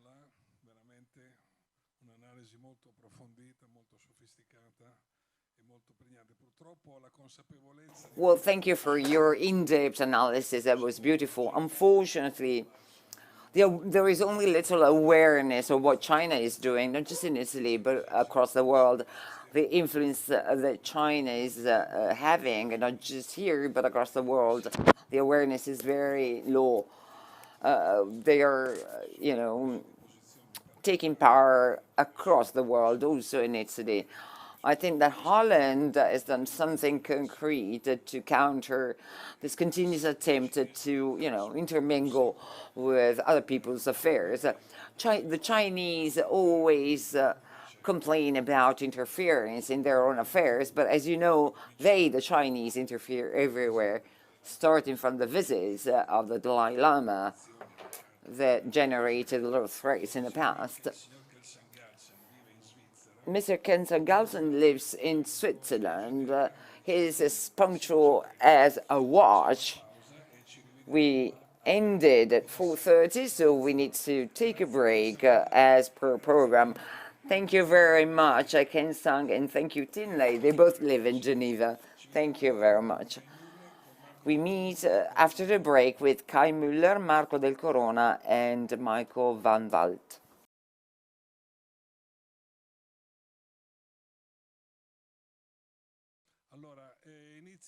So we are going to start the second part of this afternoon devoted to the political issue in Tibet.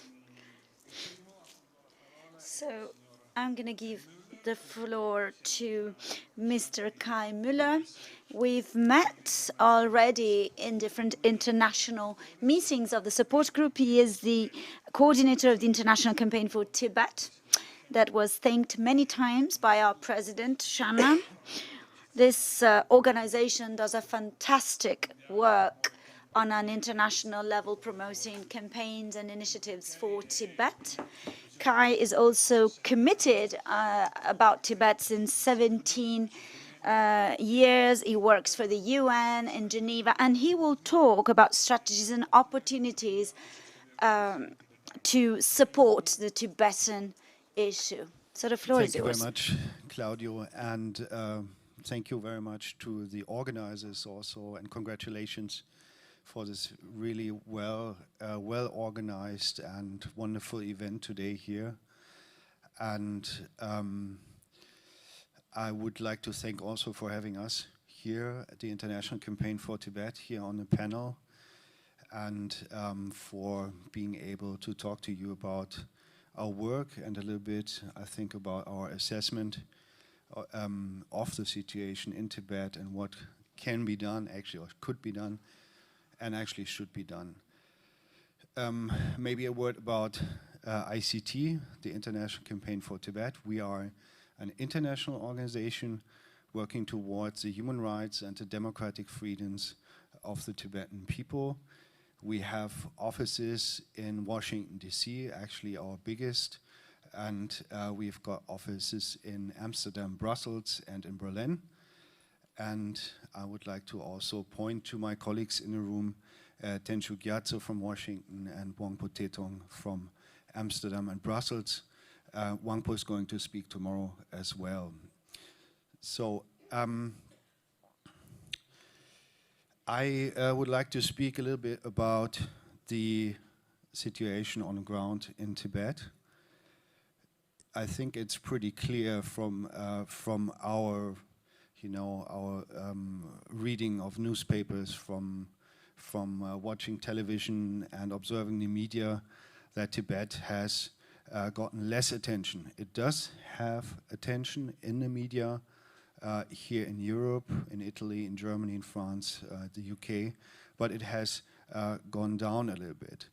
One reason for this, there is always a number of factors involved, is the fact that the Chinese government has sealed off Tibet from independent scrutiny.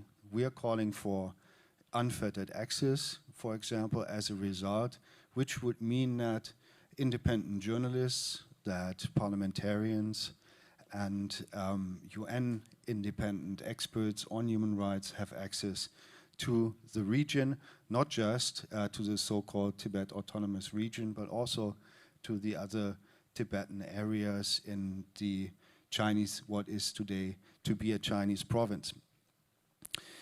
So what we at ICT are also doing is to monitor, not just advocating for the rights of Tibetans, but we also are monitoring the situation in Tibet with a research team that looks into what is being reported in open source intelligence, as it's being called, that is the Tibetan or Chinese language internet in Tibet, in order to follow up or to observe developments or incidents, and also to observe and monitor CCP, Communist Party, policies on Tibet.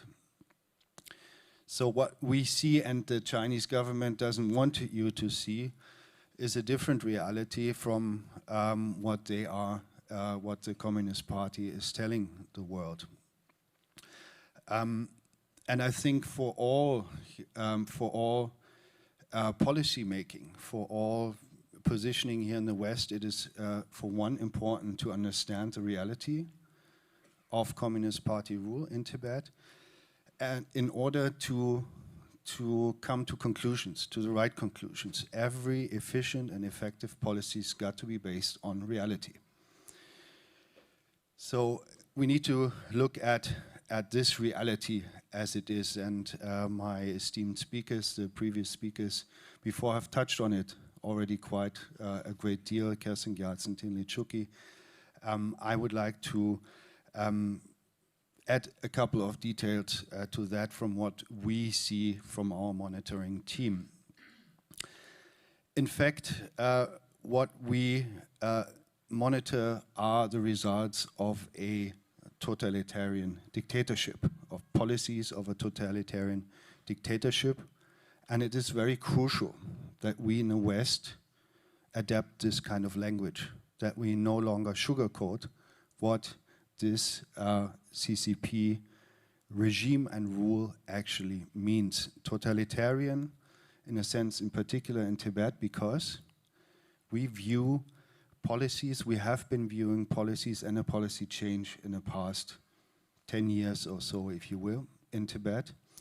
That means that no longer the preferred method of repression is to, by the Chinese authorities in Tibet, is to react on acts of defiance, acts of dissidence, to protests with the usual set of instruments: detention, torture, disappearance.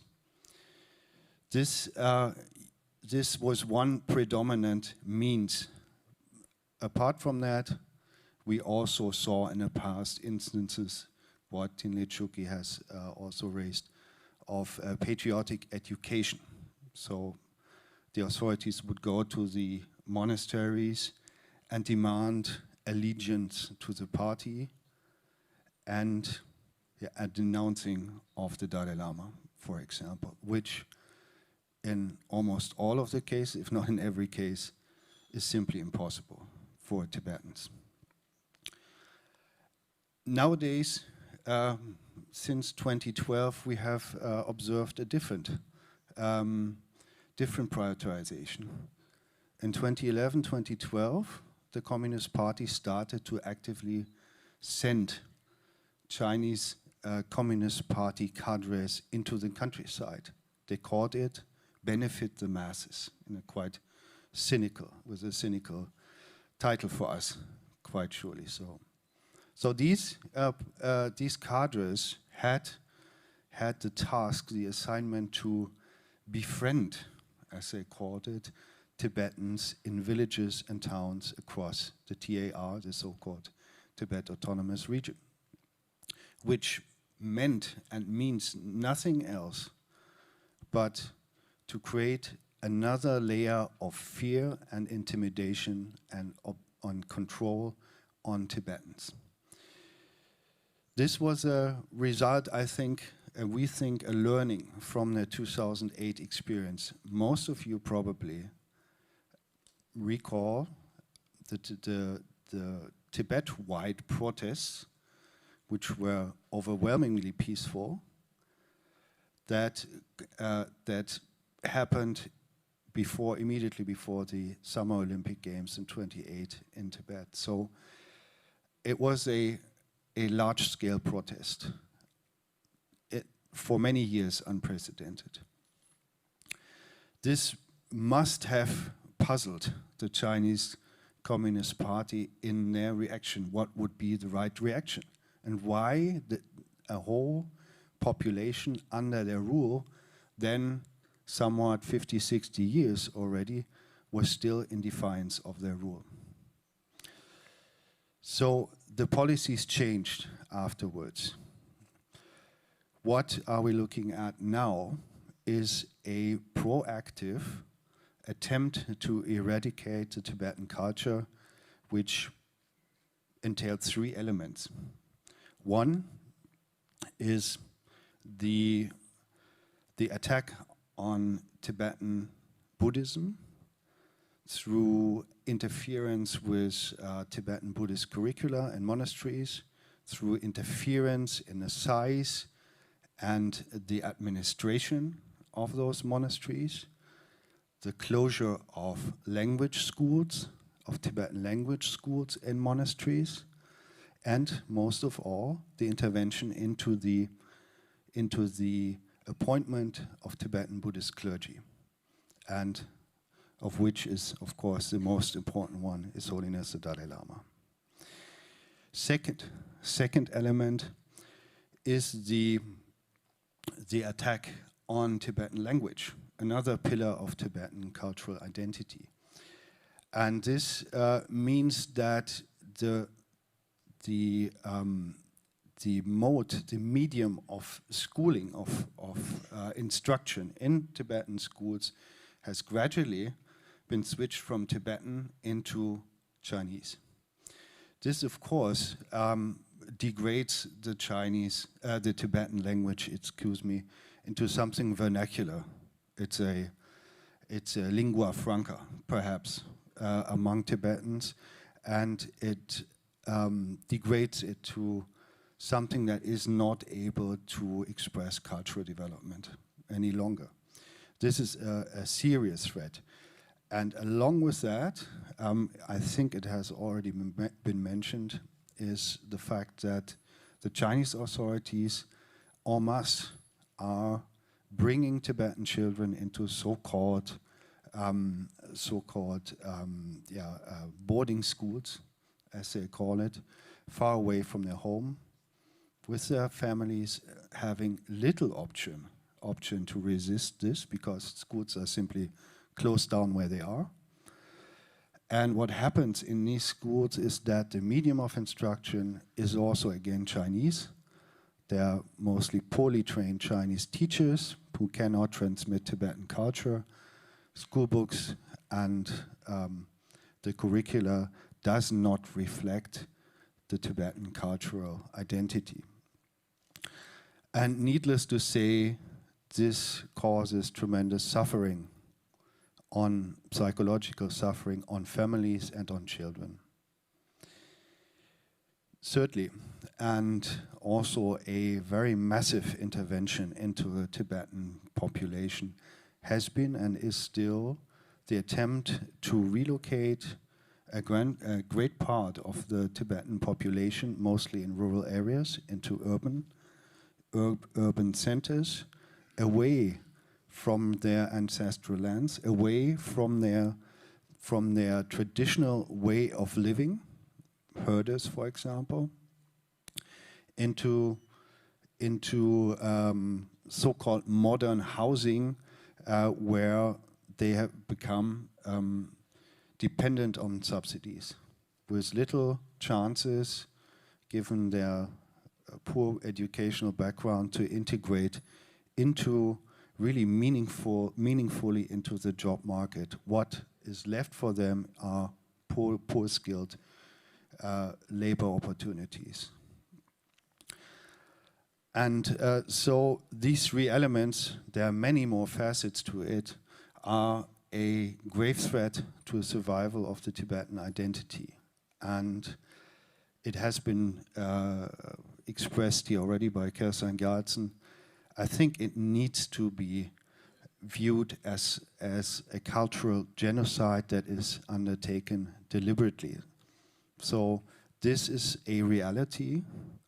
We have to realize, we have to take as a basis for our policies of how we view the CCP in Tibet.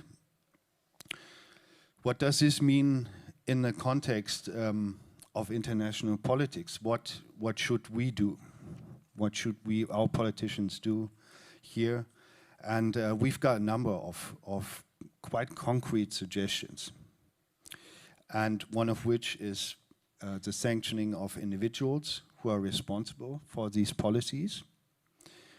Take, for example, it is not unprecedented with Tibet, it is, but not with regard to the PRC and Communist Party. Take, for example, the EU's decision to sanction 4 individuals and an entity in Xinjiang, in the Uyghur region, just recently for the developments there. We believe the situation on the ground merits this decision, and we are urging governments and parliaments to take this step. Secondly, we are asking to change the language of our governments and parliaments and general public on Tibet. And I think Mike van Walt will give us some more input and insight on this. We are urging governments not to speak of Tibet as a part of China. We are also urging governments to raise the stakes for Chinese government intervention into the appointment of Tibetan Buddhist clergy, namely His Holiness the Dalai Lama.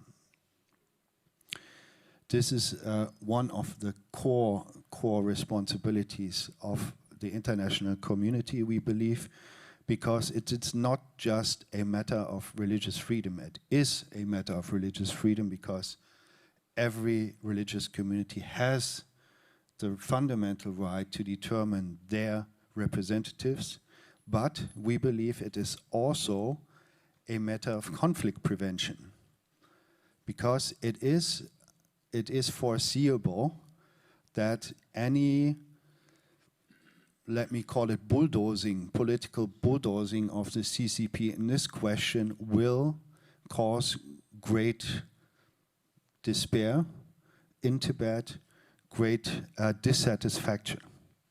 So here is something where the international community must act concretely. But on a larger scale, Kelsang Gyaltsen touched on it, we need to change our thinking.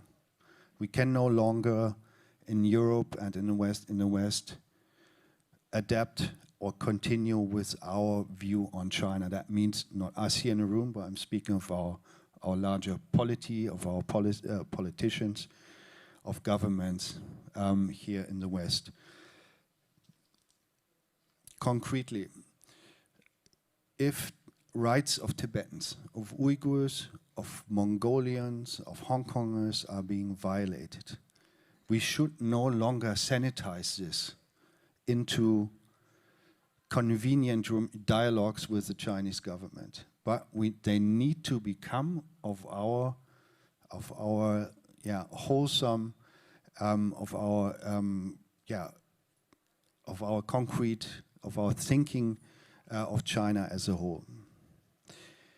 That means we need to consider this as a threat to our security here in Europe, because if we want to further depend on a rules-based order which guarantees our security, our economic freedom, our prosperity, we need to take serious if a Security Council member occupies another country, occupies or undermines and tries to eradicate a culture of a people. So if we speak of the security of Tibetans, we need to understand their security is our security, and their peace is also our peace. Thank you.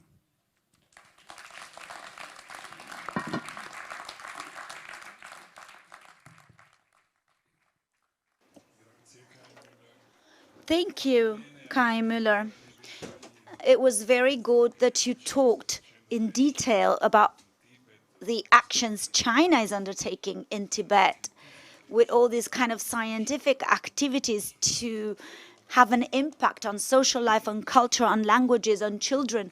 I remember that already a few years ago, the Chinese were organizing field trips in Shanghai of the Tibetan monks, throwing them in fairgrounds, and these kids were having so much fun, and they appreciated ice creams, and there was a report, surreal report, on this attempt to corrupt the Tibetan monks that China has been trying to do for years on the Tibetans. The idea of children forced to Chinese education, renegade their own culture is absolutely appalling. The control on religion is very, very serious. The control of the reincarnation of His Holiness, making a list of patriotic lamas, so to speak. It's 850. So these are all things that Beijing is obsessively trying to do in Tibet. And, you know, and the Tibetan people are resistant to this, but only partly. So it's very important to know what International Campaign of Tibet is doing. And I like to excuse myself on behalf of the Association Italian Tibet. We are not so disciplined about things that you propose and that we can't put into practice. So even for us, this is an inspiration to take part in your initiatives. Now, I'm going to give the floor to Marco del Corona.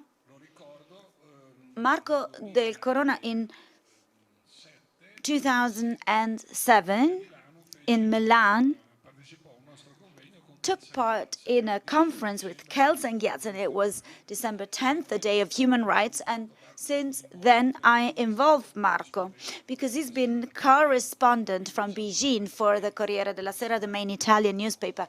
So he has a strong, long-standing experience in China, in Chinese politics, the Chinese people. So I think his point of view is pessimistic but friendly on the Tibetan issue.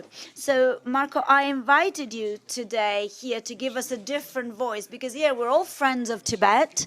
Maybe you are too, but maybe we have a bit of an optimistic vision, and maybe you're going to give us your points of view. You wrote that you wanted to talk about the political approach of Beijing and the social consideration of this topic in the Chinese society. So the floor is yours. Thank you all. I'm honored to be here. I will speak Italian, okay? My point of view is the point of view of a person who visited Tibet, unfortunately, many years ago.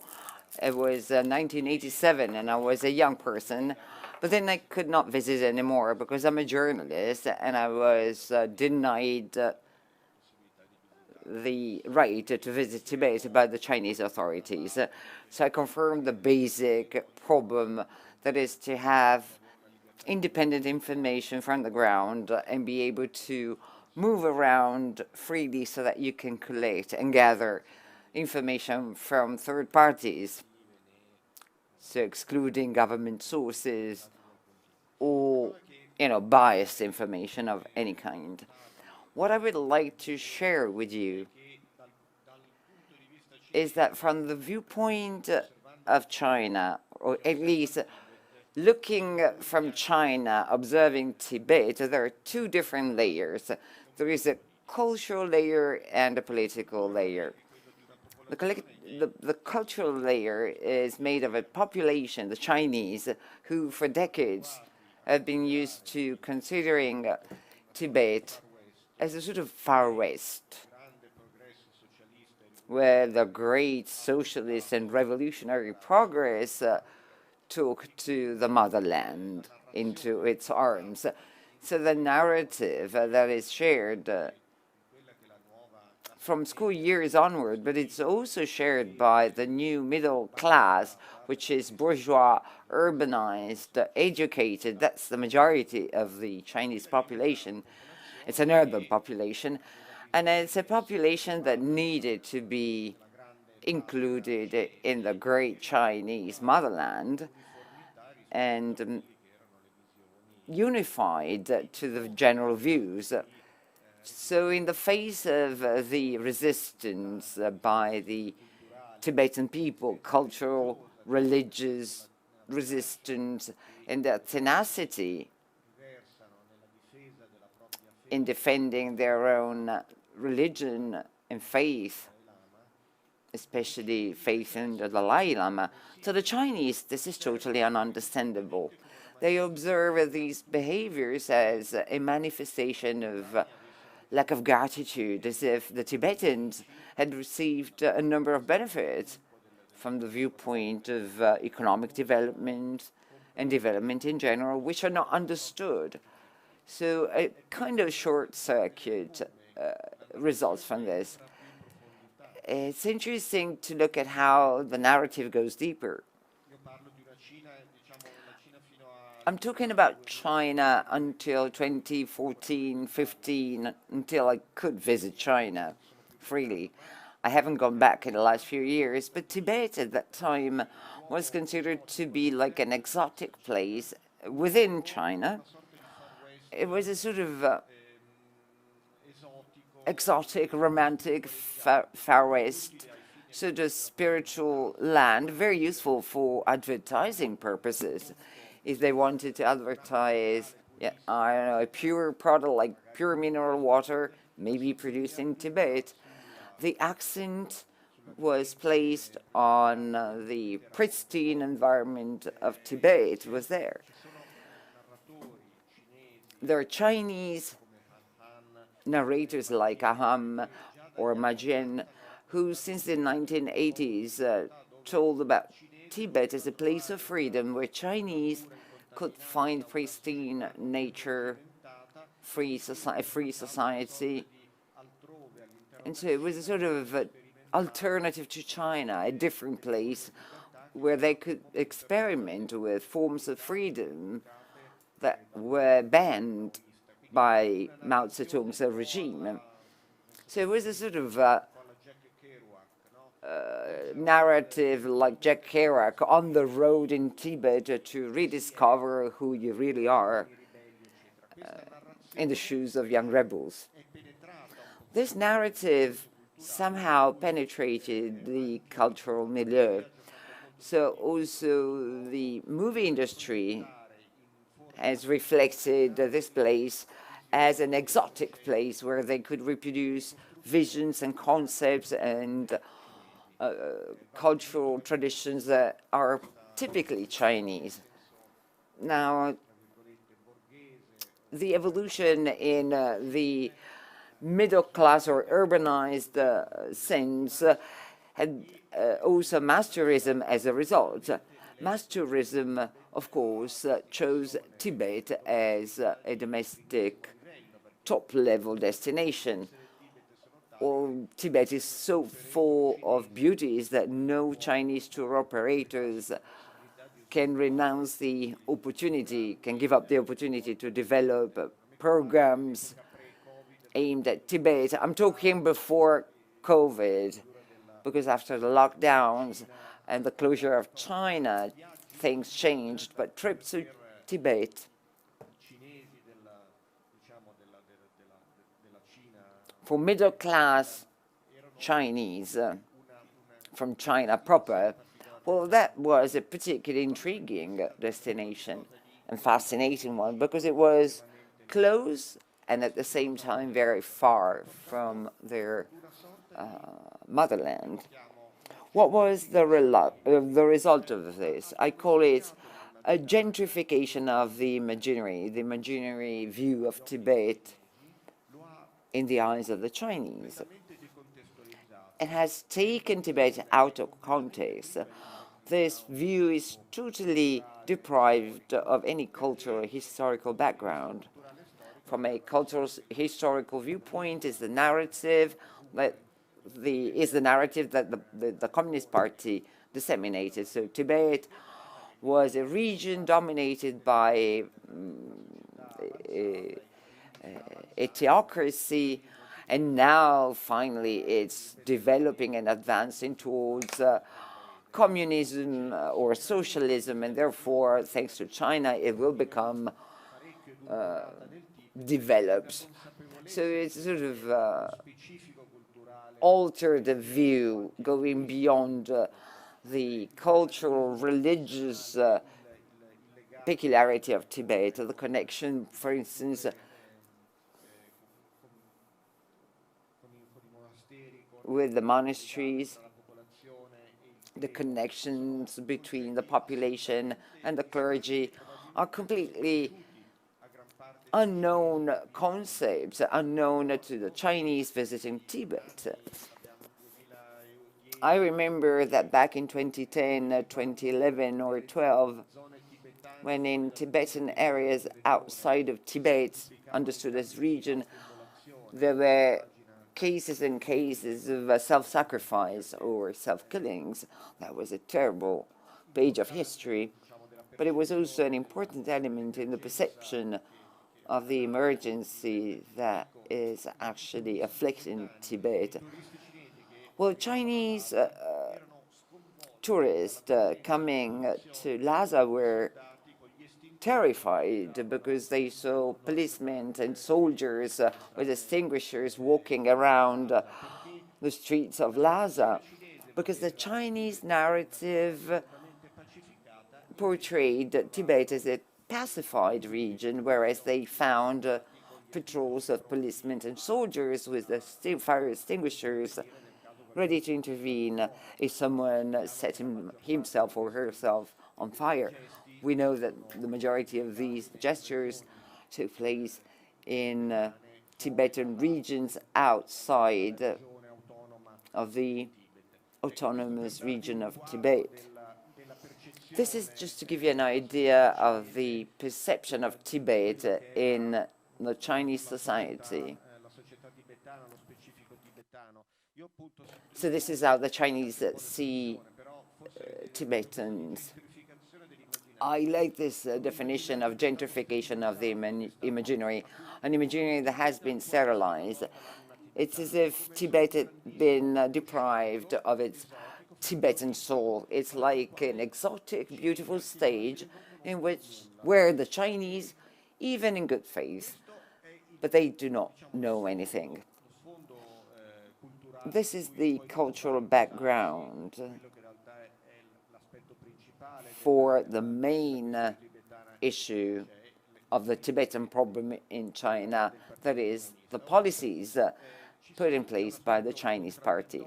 Now, there is a paradoxical, contradictory aspect in the Chinese approach to the Tibetan issue.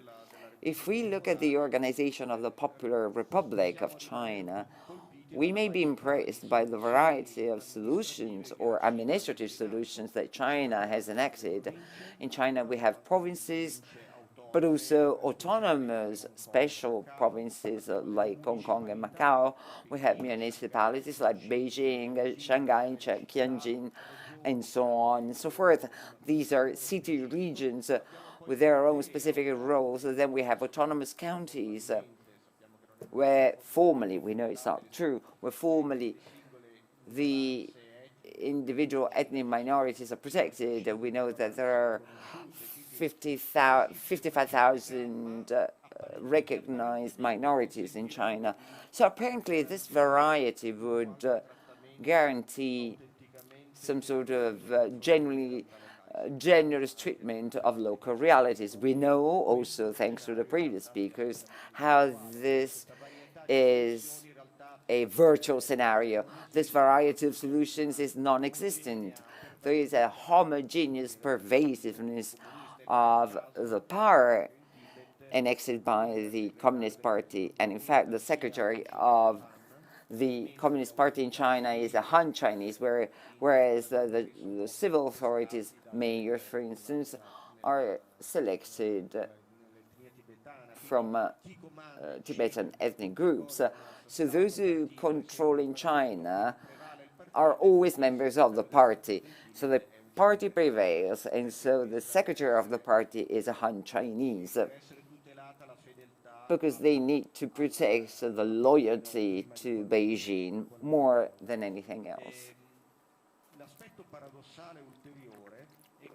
A further paradox is that the Chinese constitutions of 1954 and 72 granted minorities some degree of autonomy, including to the Tibetan minorities, so some degree of religious and cultural protection, which has been swept away by the post-1959 revolution with the last rebellion, but also with the exile of the Dalai Lama, but especially with the cultural revolution that we know brought a lot of destructions in monasteries and in the historical, cultural, architectural, artistic heritage of Tibet. Yet, the two constitutions guaranteed protection. The 1982 constitution, especially, because the first review of the constitution after the Cultural Revolution followed up to a sort of admission of guilt, that in 1981, the Communist Party, at that time led by Deng Xiaoping, recognized that they had exaggerated, they have, overreacted to the Tibetans, to the Tibetan people. So they tried to soften their approach with Tibetans. So the 1982 constitution reflected this step. And especially another paradox of the Chinese power in the rhetoric of the initial Communist Party. The Communist Party was the guarantor of the specificities of the various ethnic groups. One of the accusations that the Communist Party raised against the Kuomintang led by Chiang Kai-shek was that it had flattened out the individual nationalities as part of an imperialistic or fascist vision of the Chinese nationalism. What is unique or peculiar is that this view of standardization or leveling out of the minorities, especially the most structured ones, such as the Tibetan one, but this also true for Xinjiang or Mongols from Inner Mongolia. is that the new narrative and the new party, the new policies of the new political party led by Xi Jinping is homogenization or standardization. There is a word that is used commonly, which is jarong, which means blending. So softening the differences, rounding off the angles, flattening out everything, and unify all the individual minorities as part of a Chinese nation where 91% of the Han dynasty can absorb all differences. So this standardization is the goal of the Communist Party. And it's also overt. There's a document that was written a year ago or so that confirms this. Last year, Xi Jinping, as president and secretary of the Communist Party, visited Tibet on the occasion of the 70th anniversary of the annexation of Tibet after invasion of 1951. He had taken a similar trip as vice president in 2011, and he anticipated, in a way, what would be his future policies, namely this increasingly stronger focus on Tibet in a sort of attempt to strangle it. The view was that of flattening all differences. So it's a sort of Chinization of all aspects of religions and culture.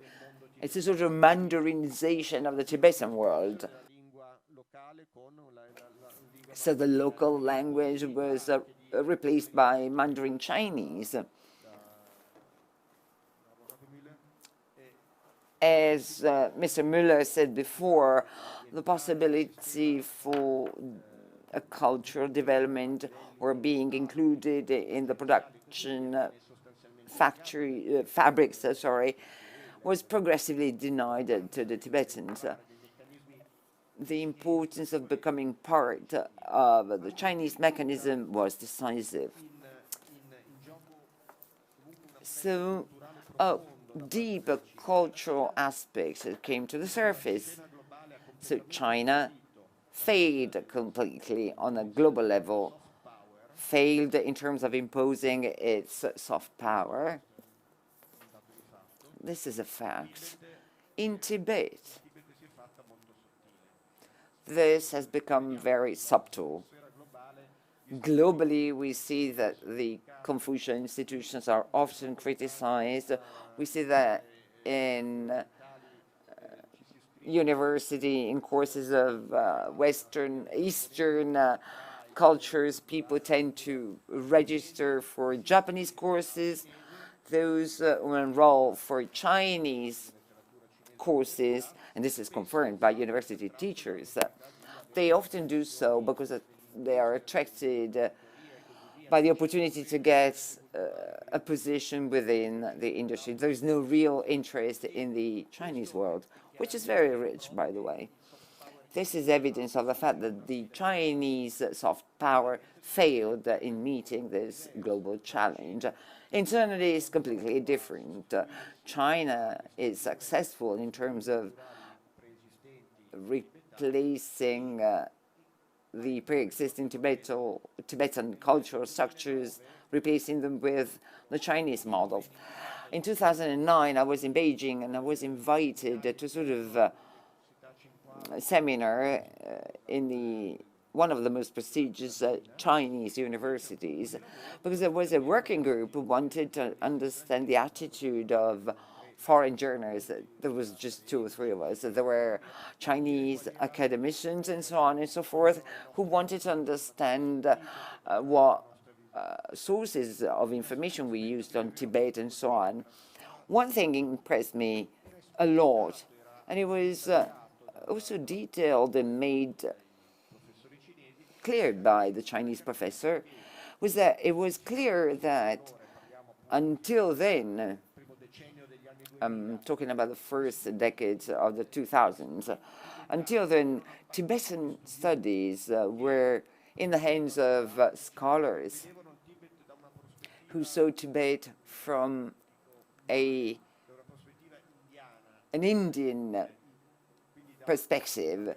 Sorry if it's not the right definition. So from the Sanskrit root, from the cultural Indian and sub-Himalayan world, the cultural leadership of the Communist Party understood that it was necessary to create a Chinese-branded group of Tibet experts, also to disseminate a theological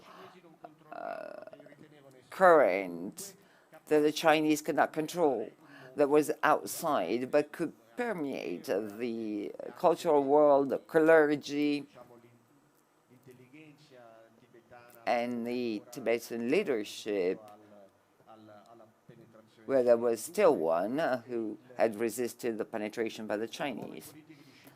So the new policies by Xi Jinping, which, as we know, are totally authoritarian, if not totalitarian, were prepared in due time, long before the destruction of monasteries, for instance, was prepared by an ongoing work in terms of training intellectuals, middle managers, university professors, who could replace their own views to the genuine native narrative of Tibet, replacing it with a narrative that is appreciated by Beijing, where the words patriotism and loyalty to the motherland actually overlap the concept of loyalty to the party, loyalty to a leveled out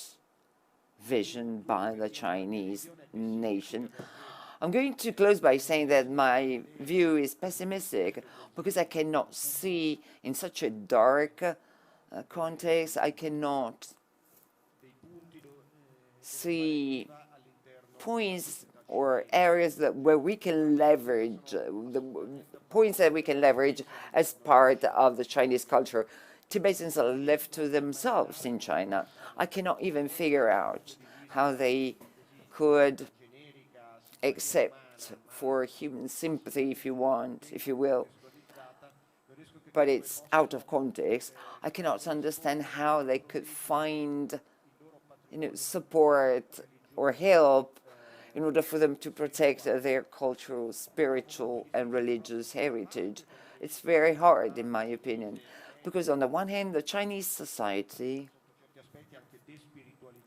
is despiritualizing in some ways, and it sees Tibet like some sort of imaginary garden, but a very abstract one. And on the other hand, there is a party which is totally determined, and also the leader of such party is totally determined to eliminate any exception to its model. An exception is Hong Kong, and we know what happened to Hong Kong. Taiwan is an exception, well, as long as it lasts. But otherwise, the policies put in place against ethnic minorities are aimed at leveling them out. The Tibetan culture, which is the strongest, the most significant, and the most outstanding, is obviously a priority for the Chinese. So I feel sympathy, but at the same time, I'm very pessimistic in terms of what lies ahead for the Tibetans as part of this Chinese context. Thank you.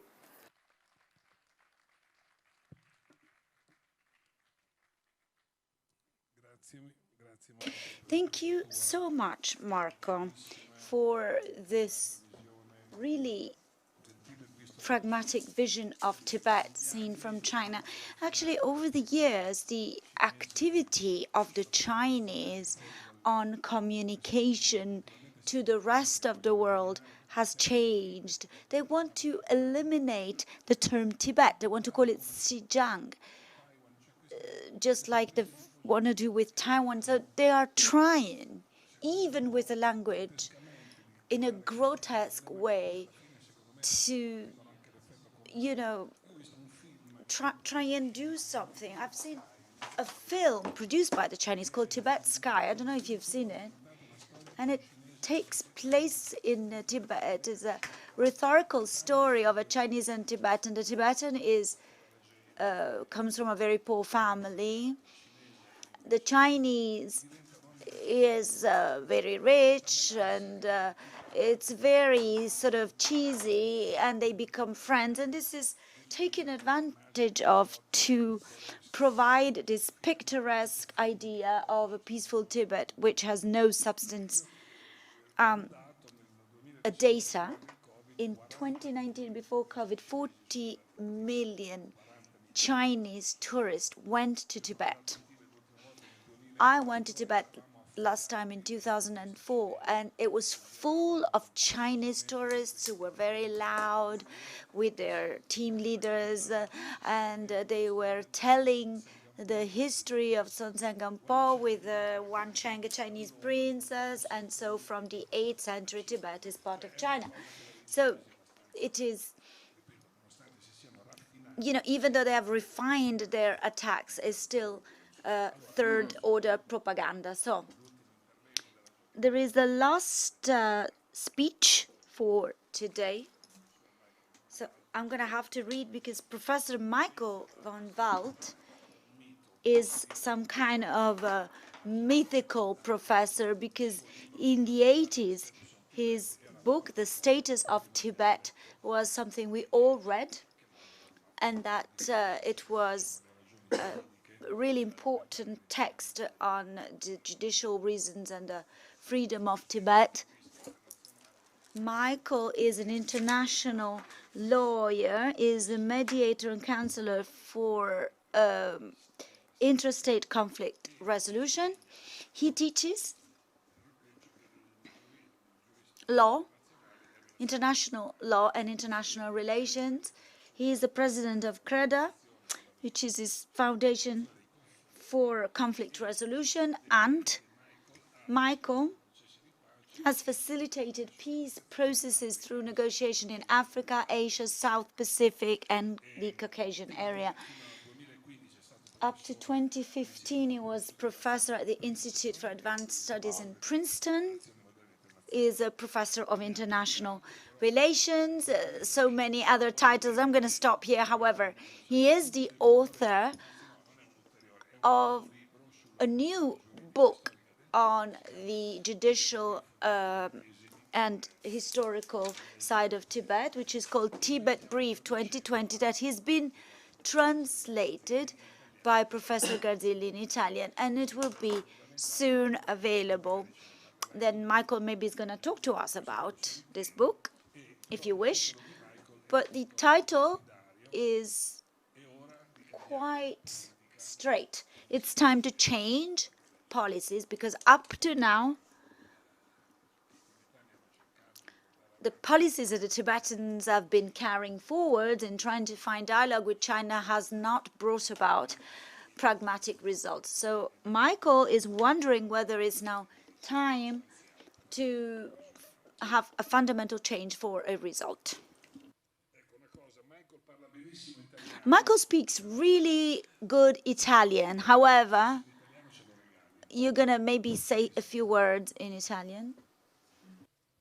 Grazie Claudio, mi fa tanto piacere di vedere tanti.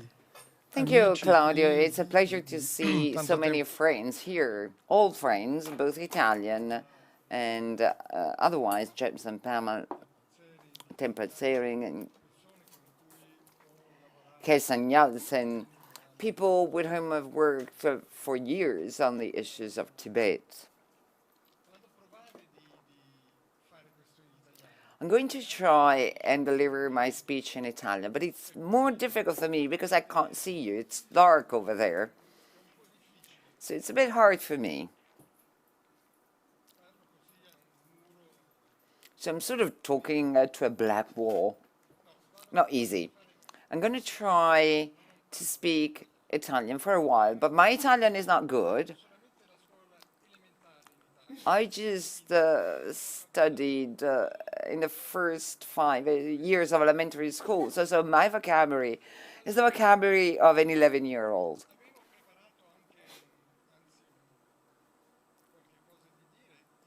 I had also prepared my speech in English here, but after the presentations that we listened to today, where a lot has been said, a lot of important things on Tibet have been discussed by previous speakers, including Marco's presentation, I thought of saying different things or additional things. I will start by sort of answering the points presented by Marco. Oh, I love seeing these beautiful people in front of me. Thank you for the lights. So this pessimistic view, which is absolutely grounded and justified, and I think that what you said is true. And it is very important to understand how the Chinese think about Tibet, how they see Tibet.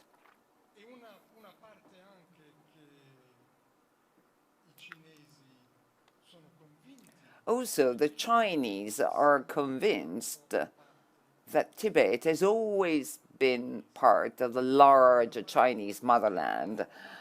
They've always thought that Tibet is an integral part of this motherland for centuries, for thousands of years.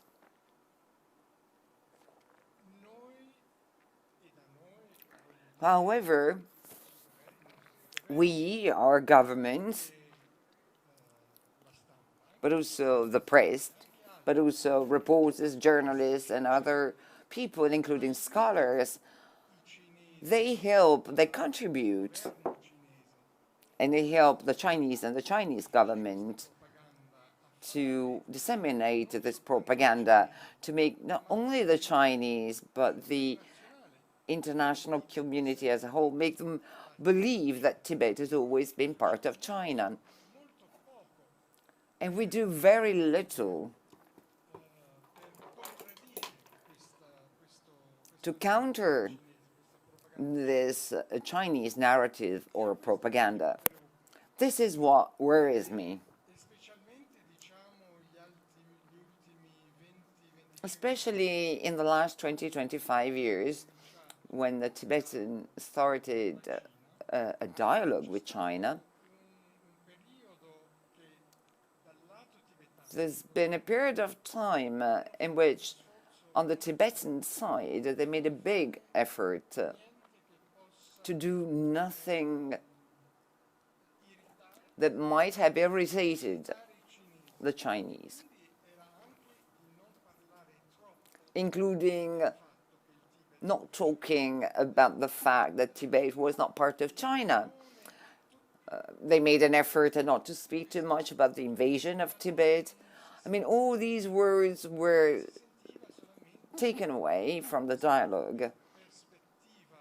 You could only hear them talk about the perspective or the prospect of a future with China, but autonomously. The result is that today, when you talk to many people, but also to experts, members of Ministry of Foreign Affairs, who are specialized on Asia or China, they forgot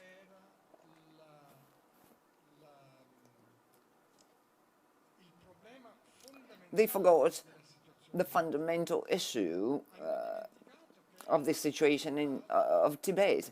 They forgot it is a case similar to Ukraine today. The situation was that Tibet had been attacked and invaded. Tibet had been invaded. China had attacked Tibet. So Tibet was attacked by a large country that was neighboring, a neighboring country. Same is true for Ukraine and Russia. What shocks me is that when I heard Putin's speech the night before Ukraine was invaded, and also other speeches later on, but especially that one, it was as if he was reading the white papers.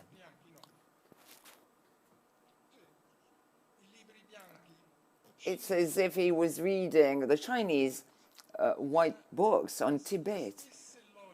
He was following the same logics as to why Russia had to help Ukraine, because it was supposed to go and help the Russian-speaking population in Ukraine, but also other regions. For instance, the concept that Ukraine had always been a member of the great Russian family, the Russian culture. The idea was that Ukraine was not really an independent country and wasn't supposed to be so. So the logics are the same. But we forgot what happened more than 70 years ago in Tibet. Or we decided, because it was a long time ago, that is no longer important today. Conversely, these two thoughts, these two lines of thinking are wrong. And the other thing that Marco mentioned that made me think is that the Chinese feelings towards the Tibetans, for instance, they feel that they're not grateful, the Tibetans are not grateful to the Chinese. The Chinese provided a lot of benefits, economic development and so on to the Tibetans. This is a fundamentally colonialist mentality, and I know this because Holland was a colonialist country. And in my country and in the UK, I don't know Italy, but in other colonialist countries, the same thinking was dominant. What do they want? We gave them civilization, we gave them this and that, and they're still not happy. They are totally ungrateful. So I think it's important to start thinking about the Chinese regime in Tibet and also in East Turkestan, Xinjiang, as a colonialist regime. This would explain a number of things. It also means that Tibet has the right to eliminate colonialism. It has the right to self-determination. It's a fundamental right,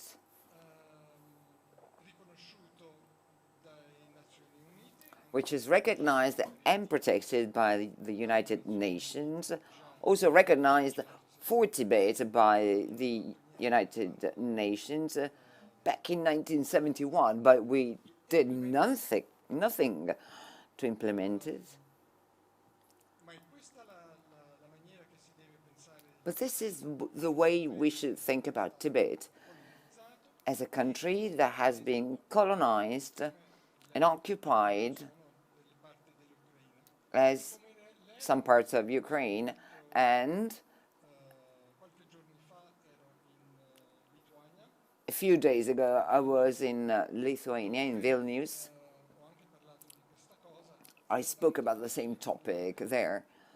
It's easy to talk with people in Baltic countries, in Nordic countries, because they had a very recent experience of the Soviet invasion, and they were under the Russian rule for 50 years. 50 years of occupation doesn't mean that legal independence, the existence of the state is finished.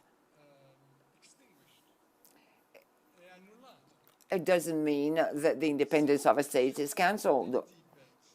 If the occupation of Tibet in 1949, from 49 to 51, was illegal, was fundamentally illegal, and it was.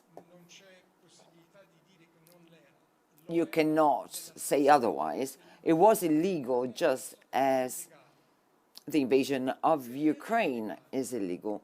If it was illegal, and it was, but then nothing happened from then to today to say that it was legalized.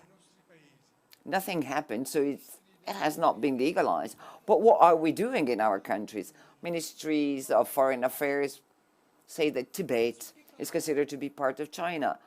On what grounds, I'm wondering? When did Tibet become part of China? After 1951? Because China wanted to annex Tibet? As Kelsang Gyaltsen said, international law prohibits the other states to recognize an annexation that is illegal. So how could we recognize it? It's a breach. It's a breach on the part of our government. It's a breach of our duties pursuant to international law. The duty being recognizing Tibet as part of China. I mean, the breach is that. What we should do according to the international law, according to the international order that we live in and we want to protect against violators of the regime, of the order, is to have a policy of non-recognition, as was done with Timor East, as was done in the United States and in the majority of the European states when Nordic countries were invaded and occupied. And at the end of the occupation, states such as Timor East and Nordic countries, Baltic countries, resurrected. They became independent again. They were independent already. It's not new independence. And so the state never ceased to exist. And we have the duty towards this state that still exists, but it's still occupied. And we have to talk with a clear voice about Tibet, which is an occupied country and has some of the speakers that have spoken today. We must talk about the Tibetan people as a people, not a Chinese minority. It is indeed a people and a country and a state. And these words, you never see them in the press. It was very different 30 years ago, but today we're talking about ethnic groups in China, Tibetans and other ethnic groups and other minorities. This is not a case of rights of minorities. This is not a case of human rights only. It is indeed a case of occupation, of colonization. That's it. I've said it. I don't need to continue. I am sure you got the message. But here in Italy, especially, you cannot believe, you don't have the excuse to believe that Tibet is part of China because you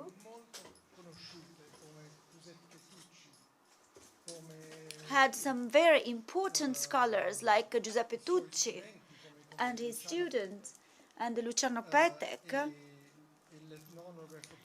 the ethnologist and photographer Fosco Maraini. There's a picture of all these people. My friend Pietro Francesco Mele is also with us. And so all these people have spoken about Tibet and knew really well that Tibet wasn't part of China. They have never seen Chinese governors when they were in Tibet. They've taken pictures of Free Tibet. They knew Free Tibet really well. So they've spoken about it, they've published about it, and so Italy knows. but many Italians have forgotten. And so this is also true in the UK and other countries that were in touch with the Tibetans.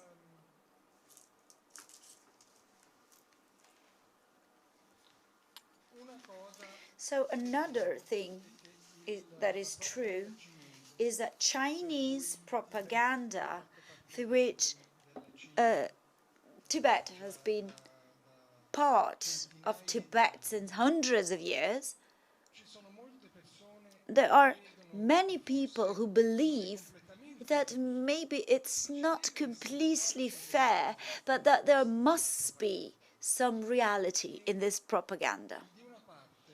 And partly, this is because the situation was indeed complicated in history.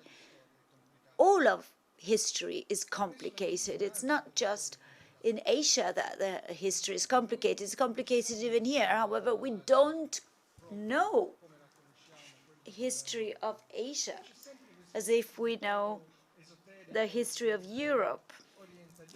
So there is an esoteric sense of Asia. Tibetans, Chinese, it's all the same world, more or less. The language maybe is a bit different, but it's more or less the same word. They were all Buddhists, etc. But if you study properly the history of relations of all these states that existed in Asia, in Central Asia, in English I say Inner Asia and Central Asia, because today they're talking about Central Asia as the Islamic countries of the ex-Soviet Union. So Inner Asia, I don't know how do you say that in Italian, Asia Interna. So you can see, if we consider contemporary documents of the time, stories that were written at that time, it is very clear that no one thought that Tibet was part of China. The Mongolians didn't think that, the Indians didn't think that, the Tibetans didn't think that, and the Chinese did not think that. So if you look at the official Chinese documents, well, let's not say Chinese documents, but documents in Chinese language of the dynasty of the Yuan Empire and the Qing Empire and the Qing Empire, which were the three last great empires. The Tibet is not part of China, full stop. And so, for the Chinese today, saying that this was part of China is a falsification of history. Of course, you can understand that China uses the vision of Asia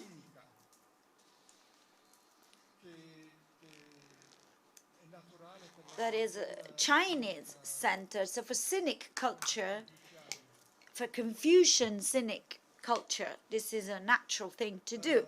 However, and for this culture, China was the center of the known world, and the Chinese emperor, by definition, was the emperor of the whole world, some sort of universal emperor. And it's not the only case in this ideology. But if inside this ideology, official historians of the emperor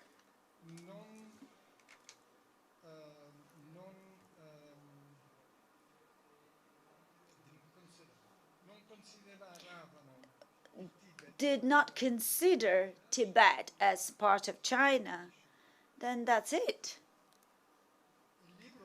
Now, the book we have written is the result of 10 years of research with universities around the world and with researchers that are specialists in the Mongolian history, in the Chinese history, scholars in university everywhere. And this is a result of working in all of these universities with them. And it is indeed one of the first times that we actually looked at not only this Chinese vision through written documents in the Chinese language, but we've also given an equal importance to the Tibetan document, Mongolian document, Russian document, Korean, Japanese, Vietnamese, to truly understand about these relations. And this is the result that not only Tibet was not part of China 300 or 400 years ago, but that it's never been part of China. So this, for me,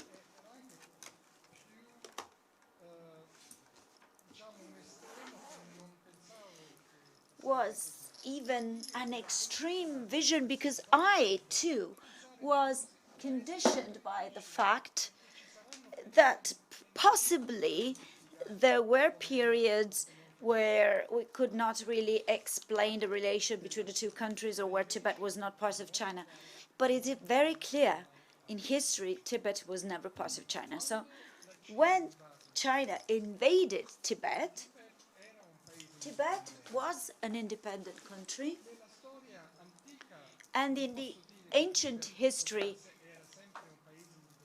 I couldn't say that Tibet was always an independent country in the modern signification of this term, but it wasn't part of China. It was part of the Mongolian Empire, etc., but was not part of China. But over the last 40 years, before the invasion, this was an independent country in the modern sense. So it was protected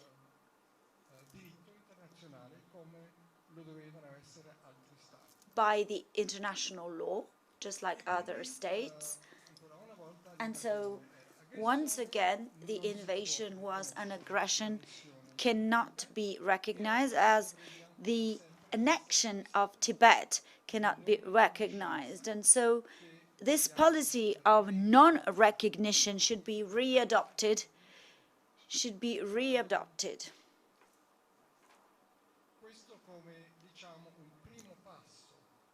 So this is a first step of these two governments to redress the situation as it is, and to actively develop relations with the government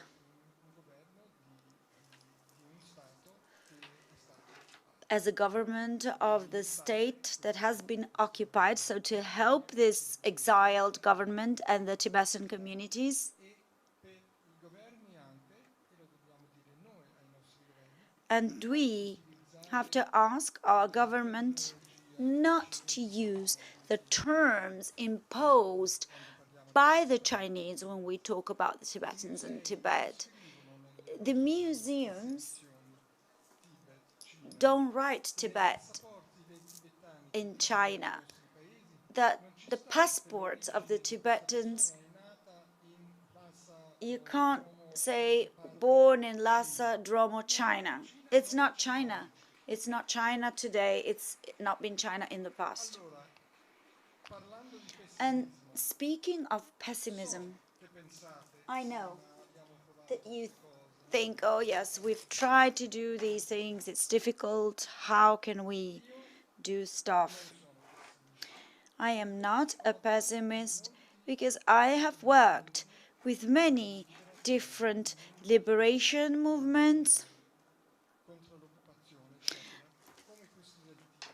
against the occupation. I have worked with Baltic countries before their independence. These countries, I've worked with Eritrea as well. So all of these countries and our governments and us, we would never think that the Soviet Union would disappear in our lives. I would have never thought that Indonesia would make Timor independent as it did after the intervention of the United Nations. So, not when we think about this, but we have to do this in a way that we have not envisaged before. So, the only safety we have in life, the only security we have in life is that everything changes. And so all of this is going to change as well. And what I've learned by working with all these people is that we have to be ready so that when the time comes, there must be a change, any change. And we know we need to make that change, and we know the Tibetans need to make that change, and our governments have to act. And today this is not happening because a lot of countries believe that Tibet is part of China, so their reaction is going to be a reaction to protect a minority or to protect human rights or to help a political prisoner? Or do they have in mind that they're helping a country that is occupied and colonized to liberate themselves? So this is the mind shift that we must do. And I am not a pessimist because I can see that today, and I do speak with many people in many countries in Europe, people think in a different way. And now there is an awareness that China is not a country with which we can treat normally. There is an awareness, like Gyaltsen said, that this is a threat to our security, and so people are more prepared and open to receiving these thoughts. And these people must not say no, which is what they were saying a few years ago. These people have to start thinking, how can we do this? So even for the invasion of Ukraine, now they are realizing what it means to have an aggression, to have an occupation, not only for the people that have been occupied, but also for international peace, etc. So I think what we need is a change. And the last thing I would like to say is that an important signal that things are changing, a couple of months ago or 3 months ago, there was a hearing in the American Congress. A hearing is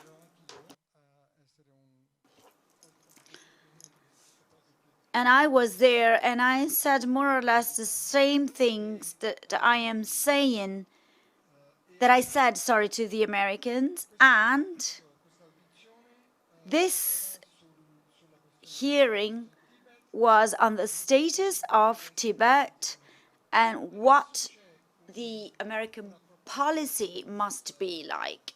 Now there is a bill that was introduced by the Senate and by the House of Representatives in the American Congress with a lot of support from both parties, the Democratic Party and the Republican Party, and I hope that over the next few months this bill will be adopted as a law. Now, this law would state that the American government cannot recognize that Tibet is part of China, number one, and that it recognizing the right to self-determination of the Tibetan people, and that Chinese propaganda for which Tibet is part of China is fake, and that the Chinese government, the American government, sorry, has to contrast and respond this propaganda. It has the obligation to do so, and it has to be active in finding a solution to conflict. So I think this is very important when Marco speaks about the fact that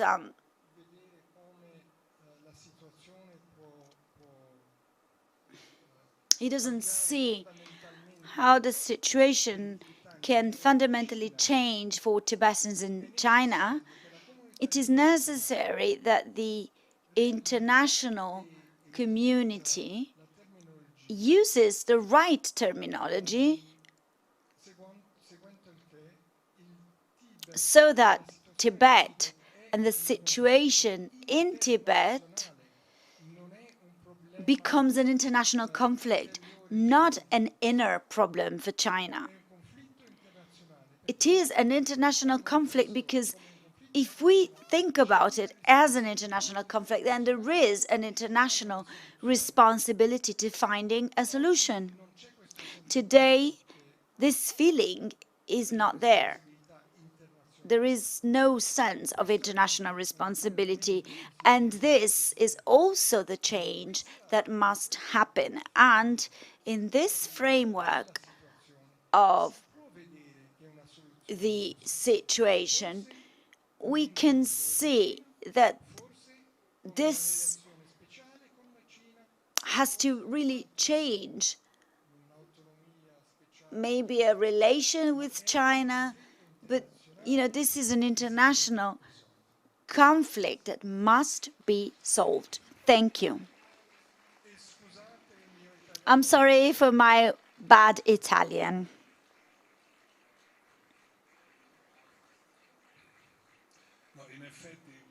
Well, actually, Michael speaks a really bad Italian. Would have been better in English.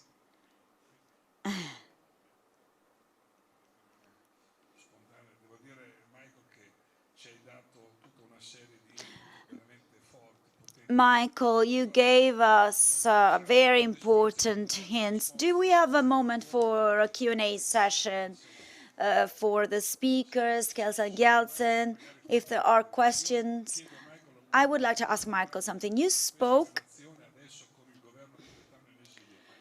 about the relation with the Tibetan government in exile, but the Tibetan government in exile is willing to make this change in communication, change in terminology, change in strategy.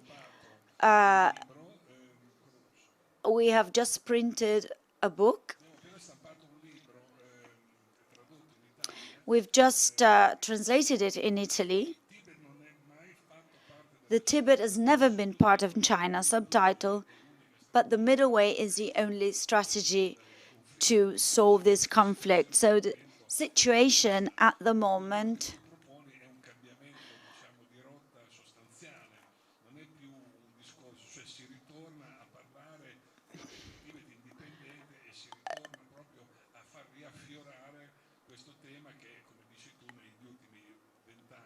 So this is a topic that has to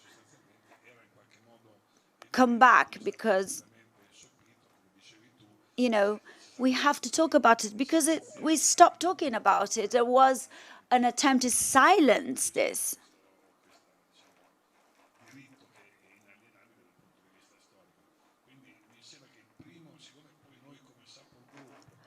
And also, as a support group, we are connected to what the Tibetan government is saying. So the position of the exiled Tibetan government is fundamental. So we need to also convince the Tibetan institutions that this change in policy is useful.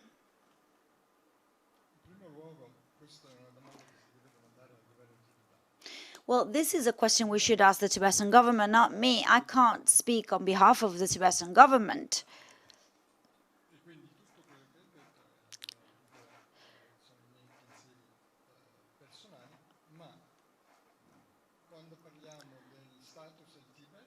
But when we talk about the status of Tibet,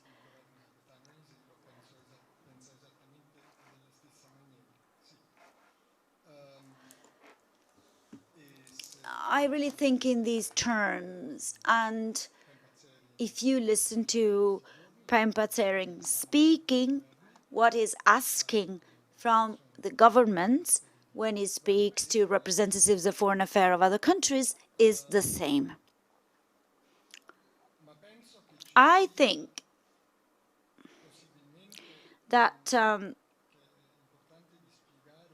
it's important to possibly explain the middle way approach, which is the Tibetan approach.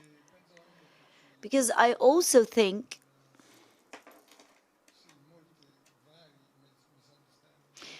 there are misunderstandings. I'm going to do this in English and then in Italian, because it's a delicate topic, but complicated topic as well. So the middle way is easier than we think. Firstly, it means that we need the non-violent way.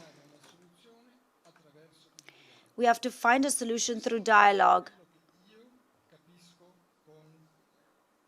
This is what I understand with the middle way approach.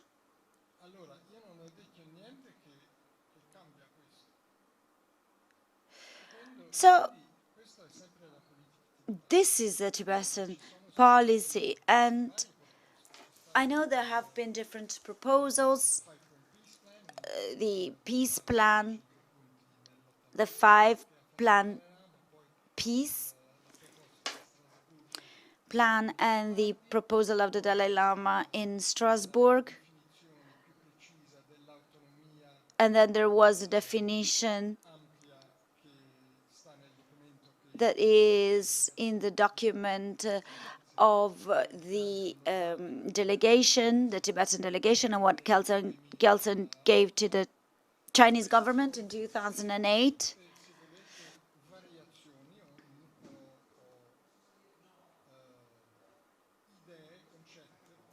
All of these variations and ideas and concepts and proposals were going toward a possible solution to put an end to the Chinese occupation of Tibet.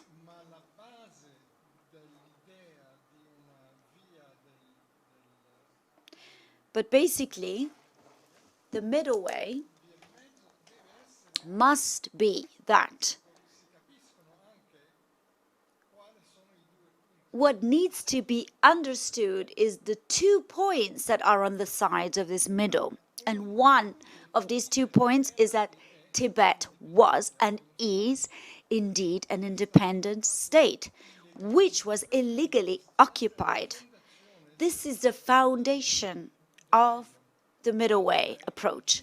The other point is that China wants to assimilate and completely control Tibet. This is the other extreme. So this is important.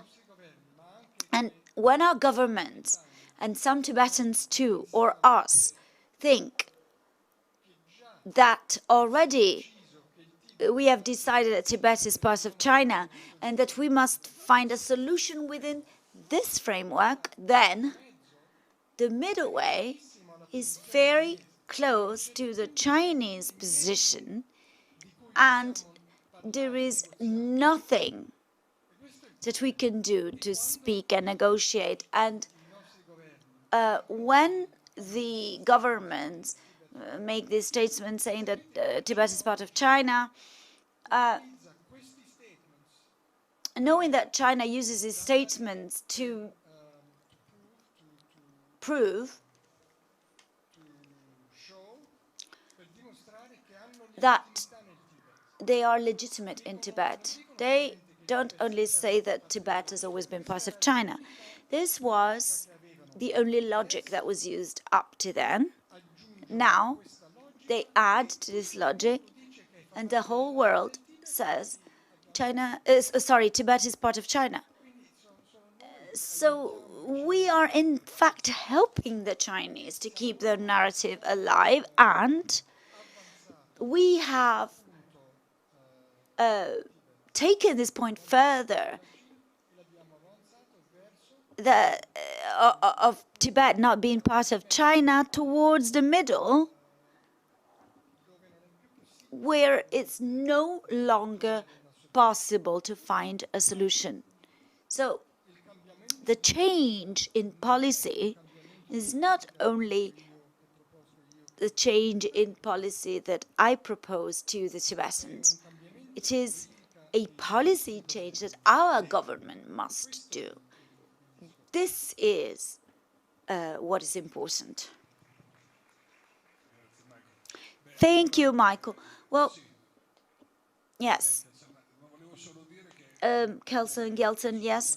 I wanted to say that as an association, as the Italy and Tibet Association, and I also speak on behalf of Luciano, Nobili, and Mrs. Montaruli, we would like to organize a presentation of your book at the Chamber of Deputies in Rome, where you'll be able to say these things to representatives of our government.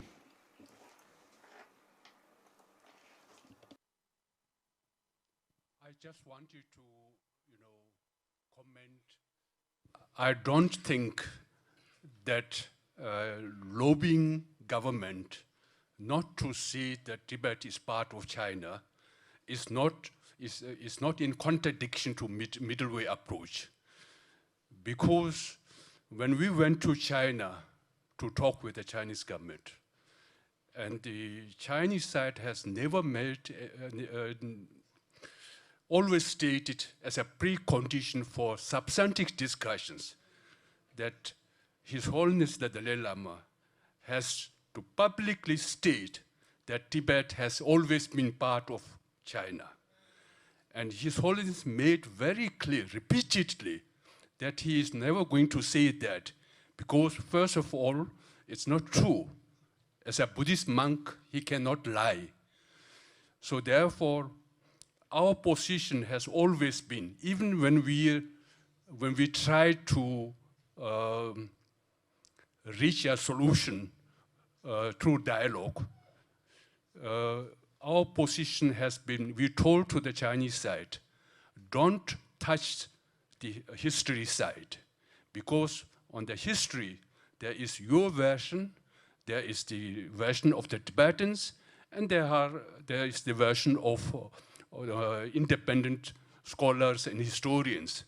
So if we raise the history, the status of Tibet in history, then it will get more complicated to find a solution. So now, and during this time, we did not raise emphasize the independent status of Tibet in order not to really, build obstacles or create obstacles for dialogue and for meaningful dialogue with China. Now, the Tibetan leadership has decided it is time and it is important to emphasize the fact that Tibet has never been part of China and has been an independent state when PRC invaded Tibet.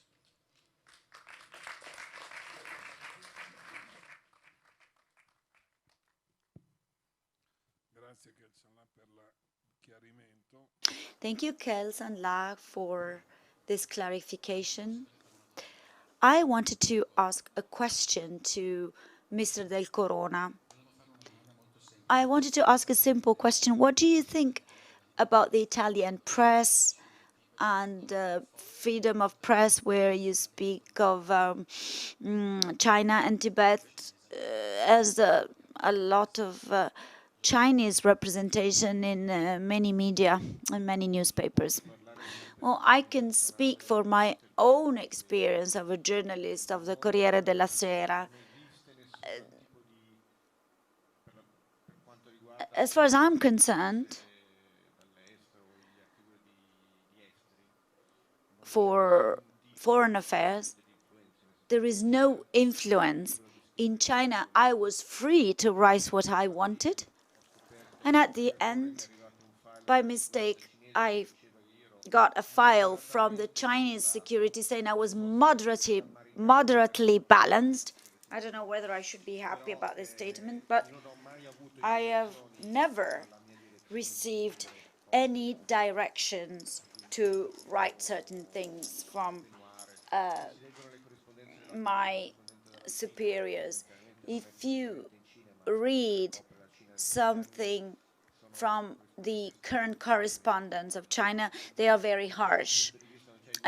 So from this point of view, I was in Milan when His Holiness came to Milan, and there were many protests of the Chinese for his visit to Milan.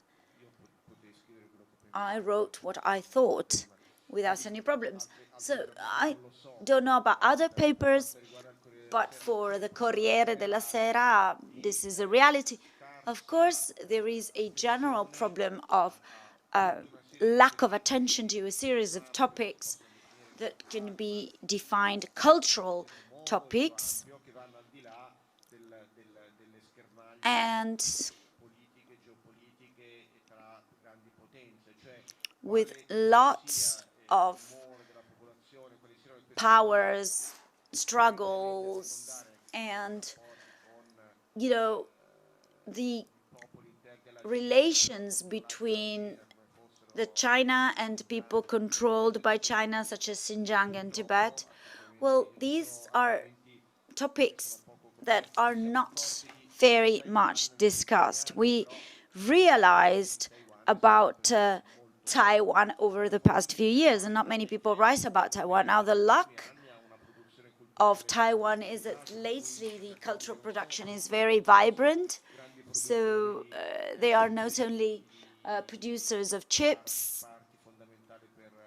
and parts for the technological industry, but they are also a very vivacious society. So everything that we hear about China comes to a polarization of the geopolitical topic, and this impoverishes the discourse. Thank you. May I ask a question?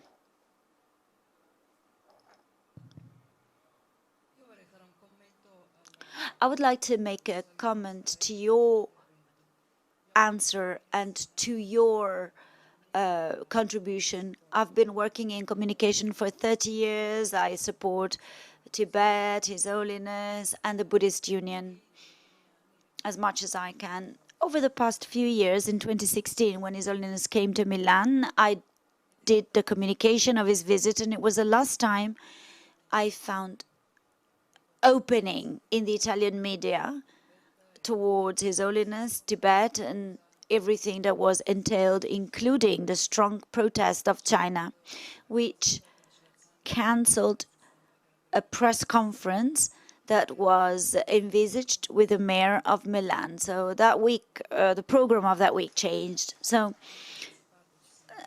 we have been doing the communication of this event, and we have seen a total closure of the city, and also not so much interest in His Holiness and the Tibetan cause. So this makes me think. So I would like to ask you, why do you think this is? And I'm also thinking about your contribution, which I really liked. I would like to see it implemented in reality. We've talked this morning about how important it is to tell the story of Tibet, and how much this is important, especially because not only we're not talking about it, but many generations don't know anything about Tibet. Since I've met His Holiness, I was blessed with meeting him, and I had a chance to contribute to his cause. Often people ask me why, and they have no idea that Tibetans do no longer live in Tibet, and they have no idea about what happened. Years go by, and I think the situation is getting worse. So I am wondering how a middleway method, which I find to be genius, but that should be more viral. You know, we have to get into people's heads so that everyone can contribute and refuse the annexion to China in small details. How can we apply all this from your point of view? Microphone, please.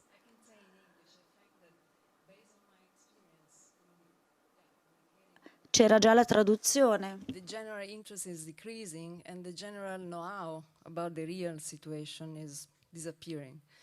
So if this is the situation and the situation is getting worse, how could be your plan, which sound genius and very also compelling with what is a message from Buddhism, how can be applicable on a really viral and massive way?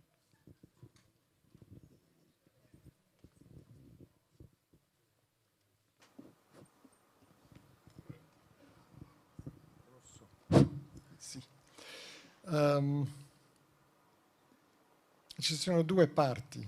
There's two parts in your question. Firstly, I was rather speaking about the relations with governments and what governments should do.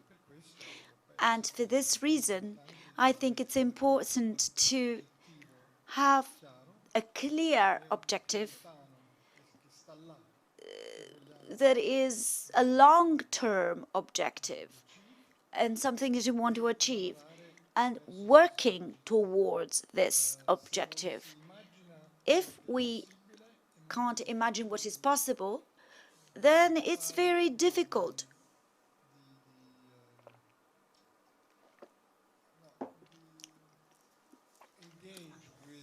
to engage with officials in a convincing way. You can't convince others to do what they need to do.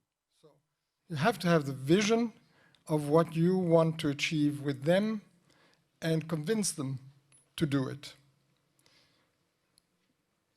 E penso che è possibile. So I think this is possible. Ma perché sia possibile, but for this to be possible, we need a lot of education, because as he was saying, it's not just young people who don't know about Tibet and what happened. It's also people who now have positions of power, people who are in office, diplomats who go to Beijing. When you speak to them, it's so strange, but they have no idea about this situation.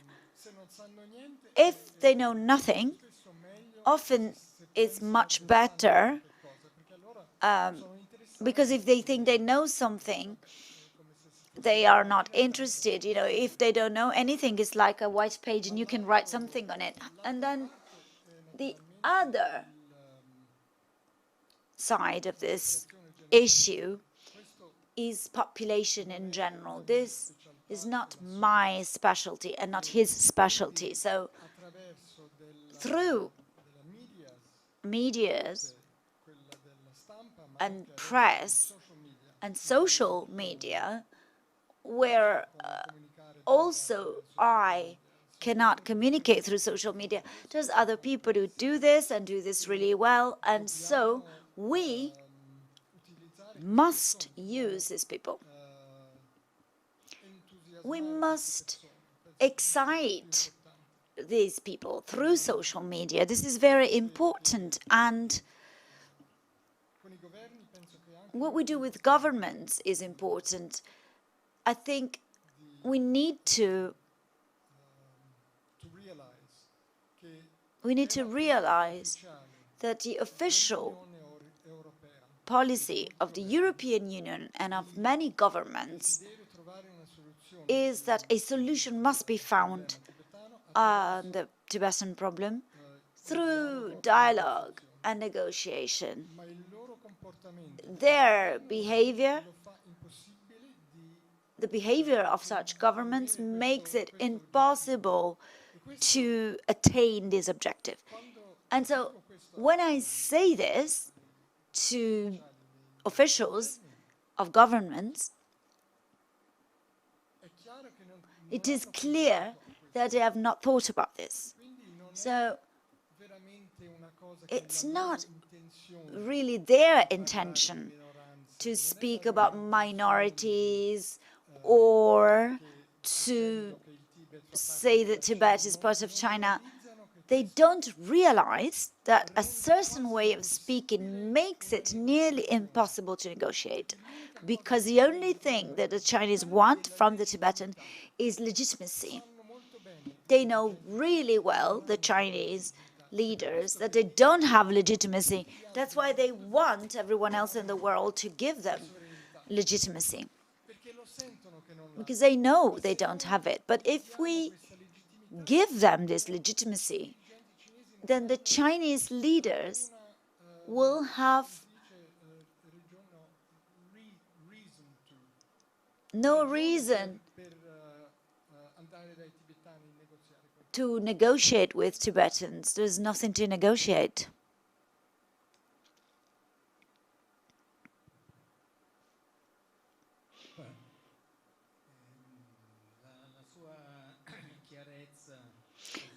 Your positive and optimistic clarity has shown a pessimistic reality, unfortunately. However, we hope this is going to change. So, just to have a framework, what are the governments of which states, yesterday, today, that recognize the exiled Tibetan government? There's no governments that officially recognize the exiled Tibetan government. And this is mostly because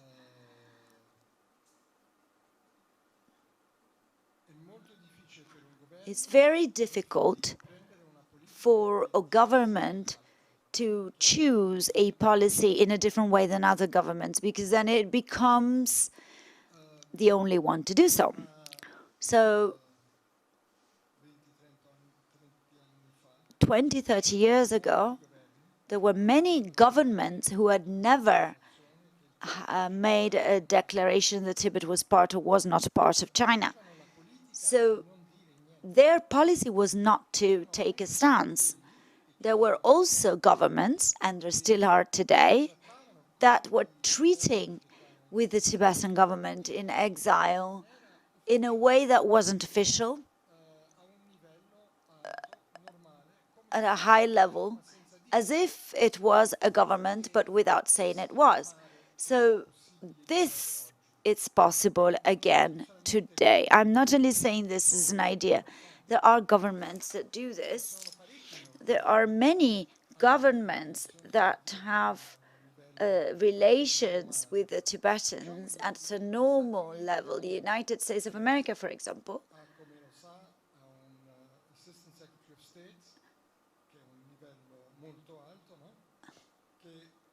the Secretary of State has the title of, there is one official who has the title of Special Coordinator for Tibetan Issues.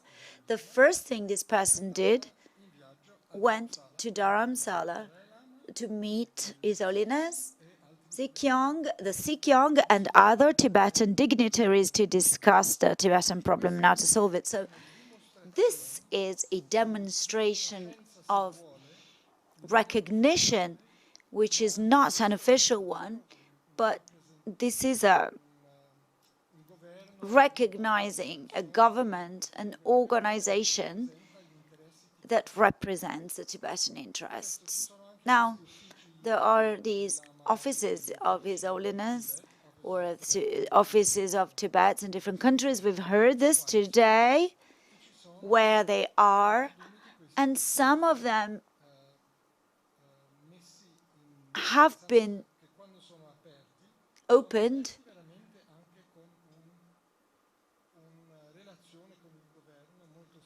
with a relationship, specific relationship of their hosting country. And today, you've asked for some governments. I can't say everything because it wouldn't be a good idea. But for example, the Czech government, the Lithuanian government, and the United States government are very open in their contacts with the Tibetans and help the Tibetans somehow. So, and Lithuania also does this with Taiwan. The result is that the Chinese ambassador was recalled. Their ambassador in Beijing was expelled, and their relations are not very good. But they are doing it. It's a small country that is giving a big example. And I am sure that if all countries did the same, you know, there's 5, 6 other countries who, if there's 5 or 6 more countries who do this, a country like Lithuania would never have the problem with China, because China respects those who act with a principle, with strength. And so many countries think they have to do everything that China wants, because otherwise it would be a disaster. Right. Wonderful. So we have come to the conclusion of our day. We've been very Swiss, very precise.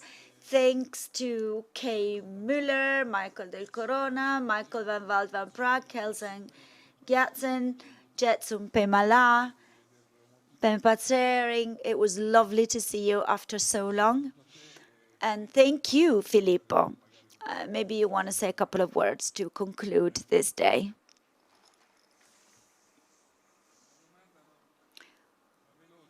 Well, quick question.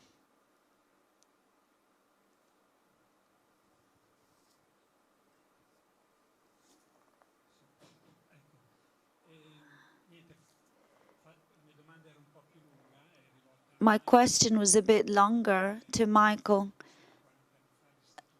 The first time I saw him was 40 years ago at the Lama Tsongkhapa Institute. What I wanted to ask, because we are in Forever Tibet, concerns His Holiness and the fact that China, for a while, has been very vocal in wanting to have the right of recognizing the Dalai Lama. This is a fundamental point that we need to really take a stance on. And I've seen a lot of softness from the Tibetans, because over 10 years ago, His Holiness made precise and clear statements where there wasn't a follow-up, like Sylvia says, so that it becomes viral. So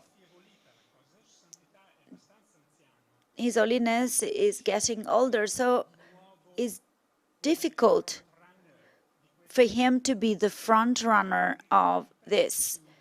So we really need to think about those statements he made and do a strong international campaign. Now, I've understood that the ICT representative in Europe is here, and my American friends have spoken about this type of legislation. Michael was talking about it before, that the recognition of His Holiness is exclusively in the hands of His Holiness and the Tibetans as a law.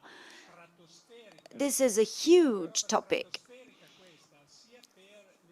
for pro-Tibet organizations. They must work on this.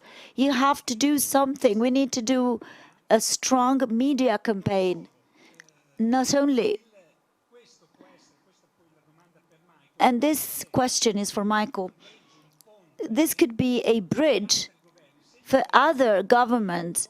If the United States recognize this first, this can become simpler for pro-Tibet organizations and other parliamentarian organizations dealing with Tibet to push and propose to governments to join this. So local government and European governments, thank you so much.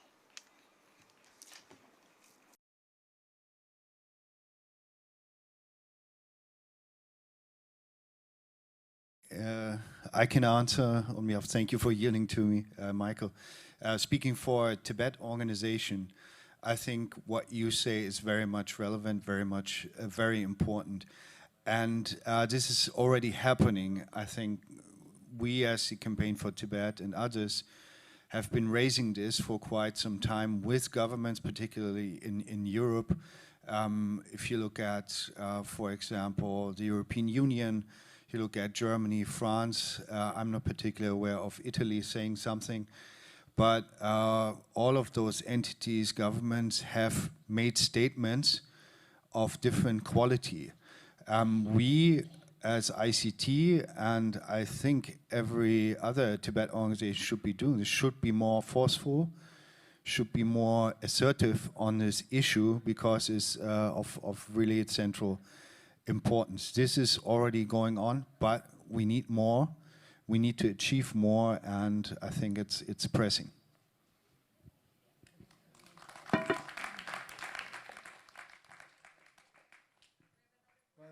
the legislation in the US already is there. There is already an act passed, now it is 1.5 years ago, 2 years ago, which does exactly what you say. So it is law.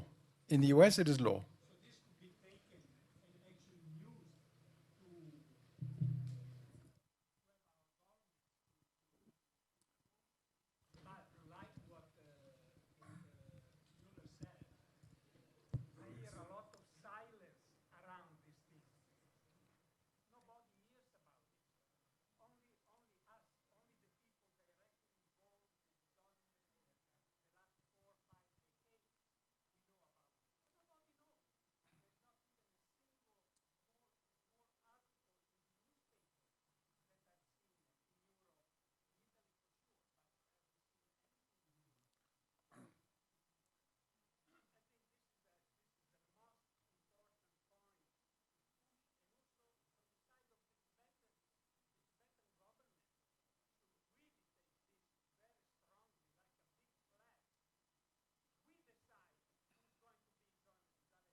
Good evening, everyone. So we're here to reach an objective. We're here to wake up consciences.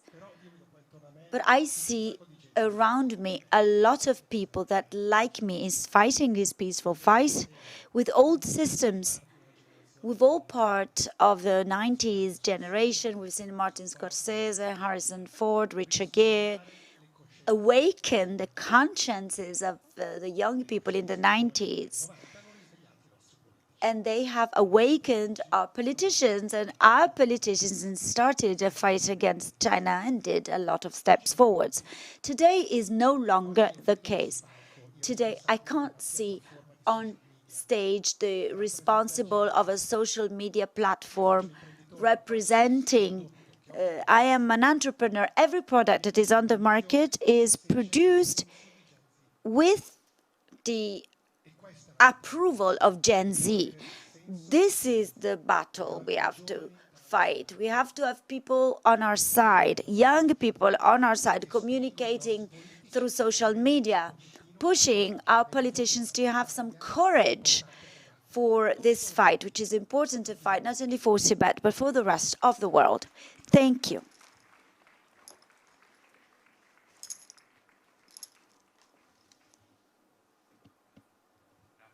Thank you. Thank you. Thanks, everyone. Thanks to our speakers, to all the speakers that have been with us in this wonderful day, full of inspirations. I'll see you at 7:20 for the screening of the documentary Never Forget Tibet. Tomorrow, we'll continue to talk about Tibet from other points of view. So we're going to talk about the environmental disaster that is seen in a very strong way from Tibet. We're going to talk about education, and we're going to hear about a lot of people who have worked for the Tibetan cause. So thank you so much. Let's meet up at 7:20 here. Thank you.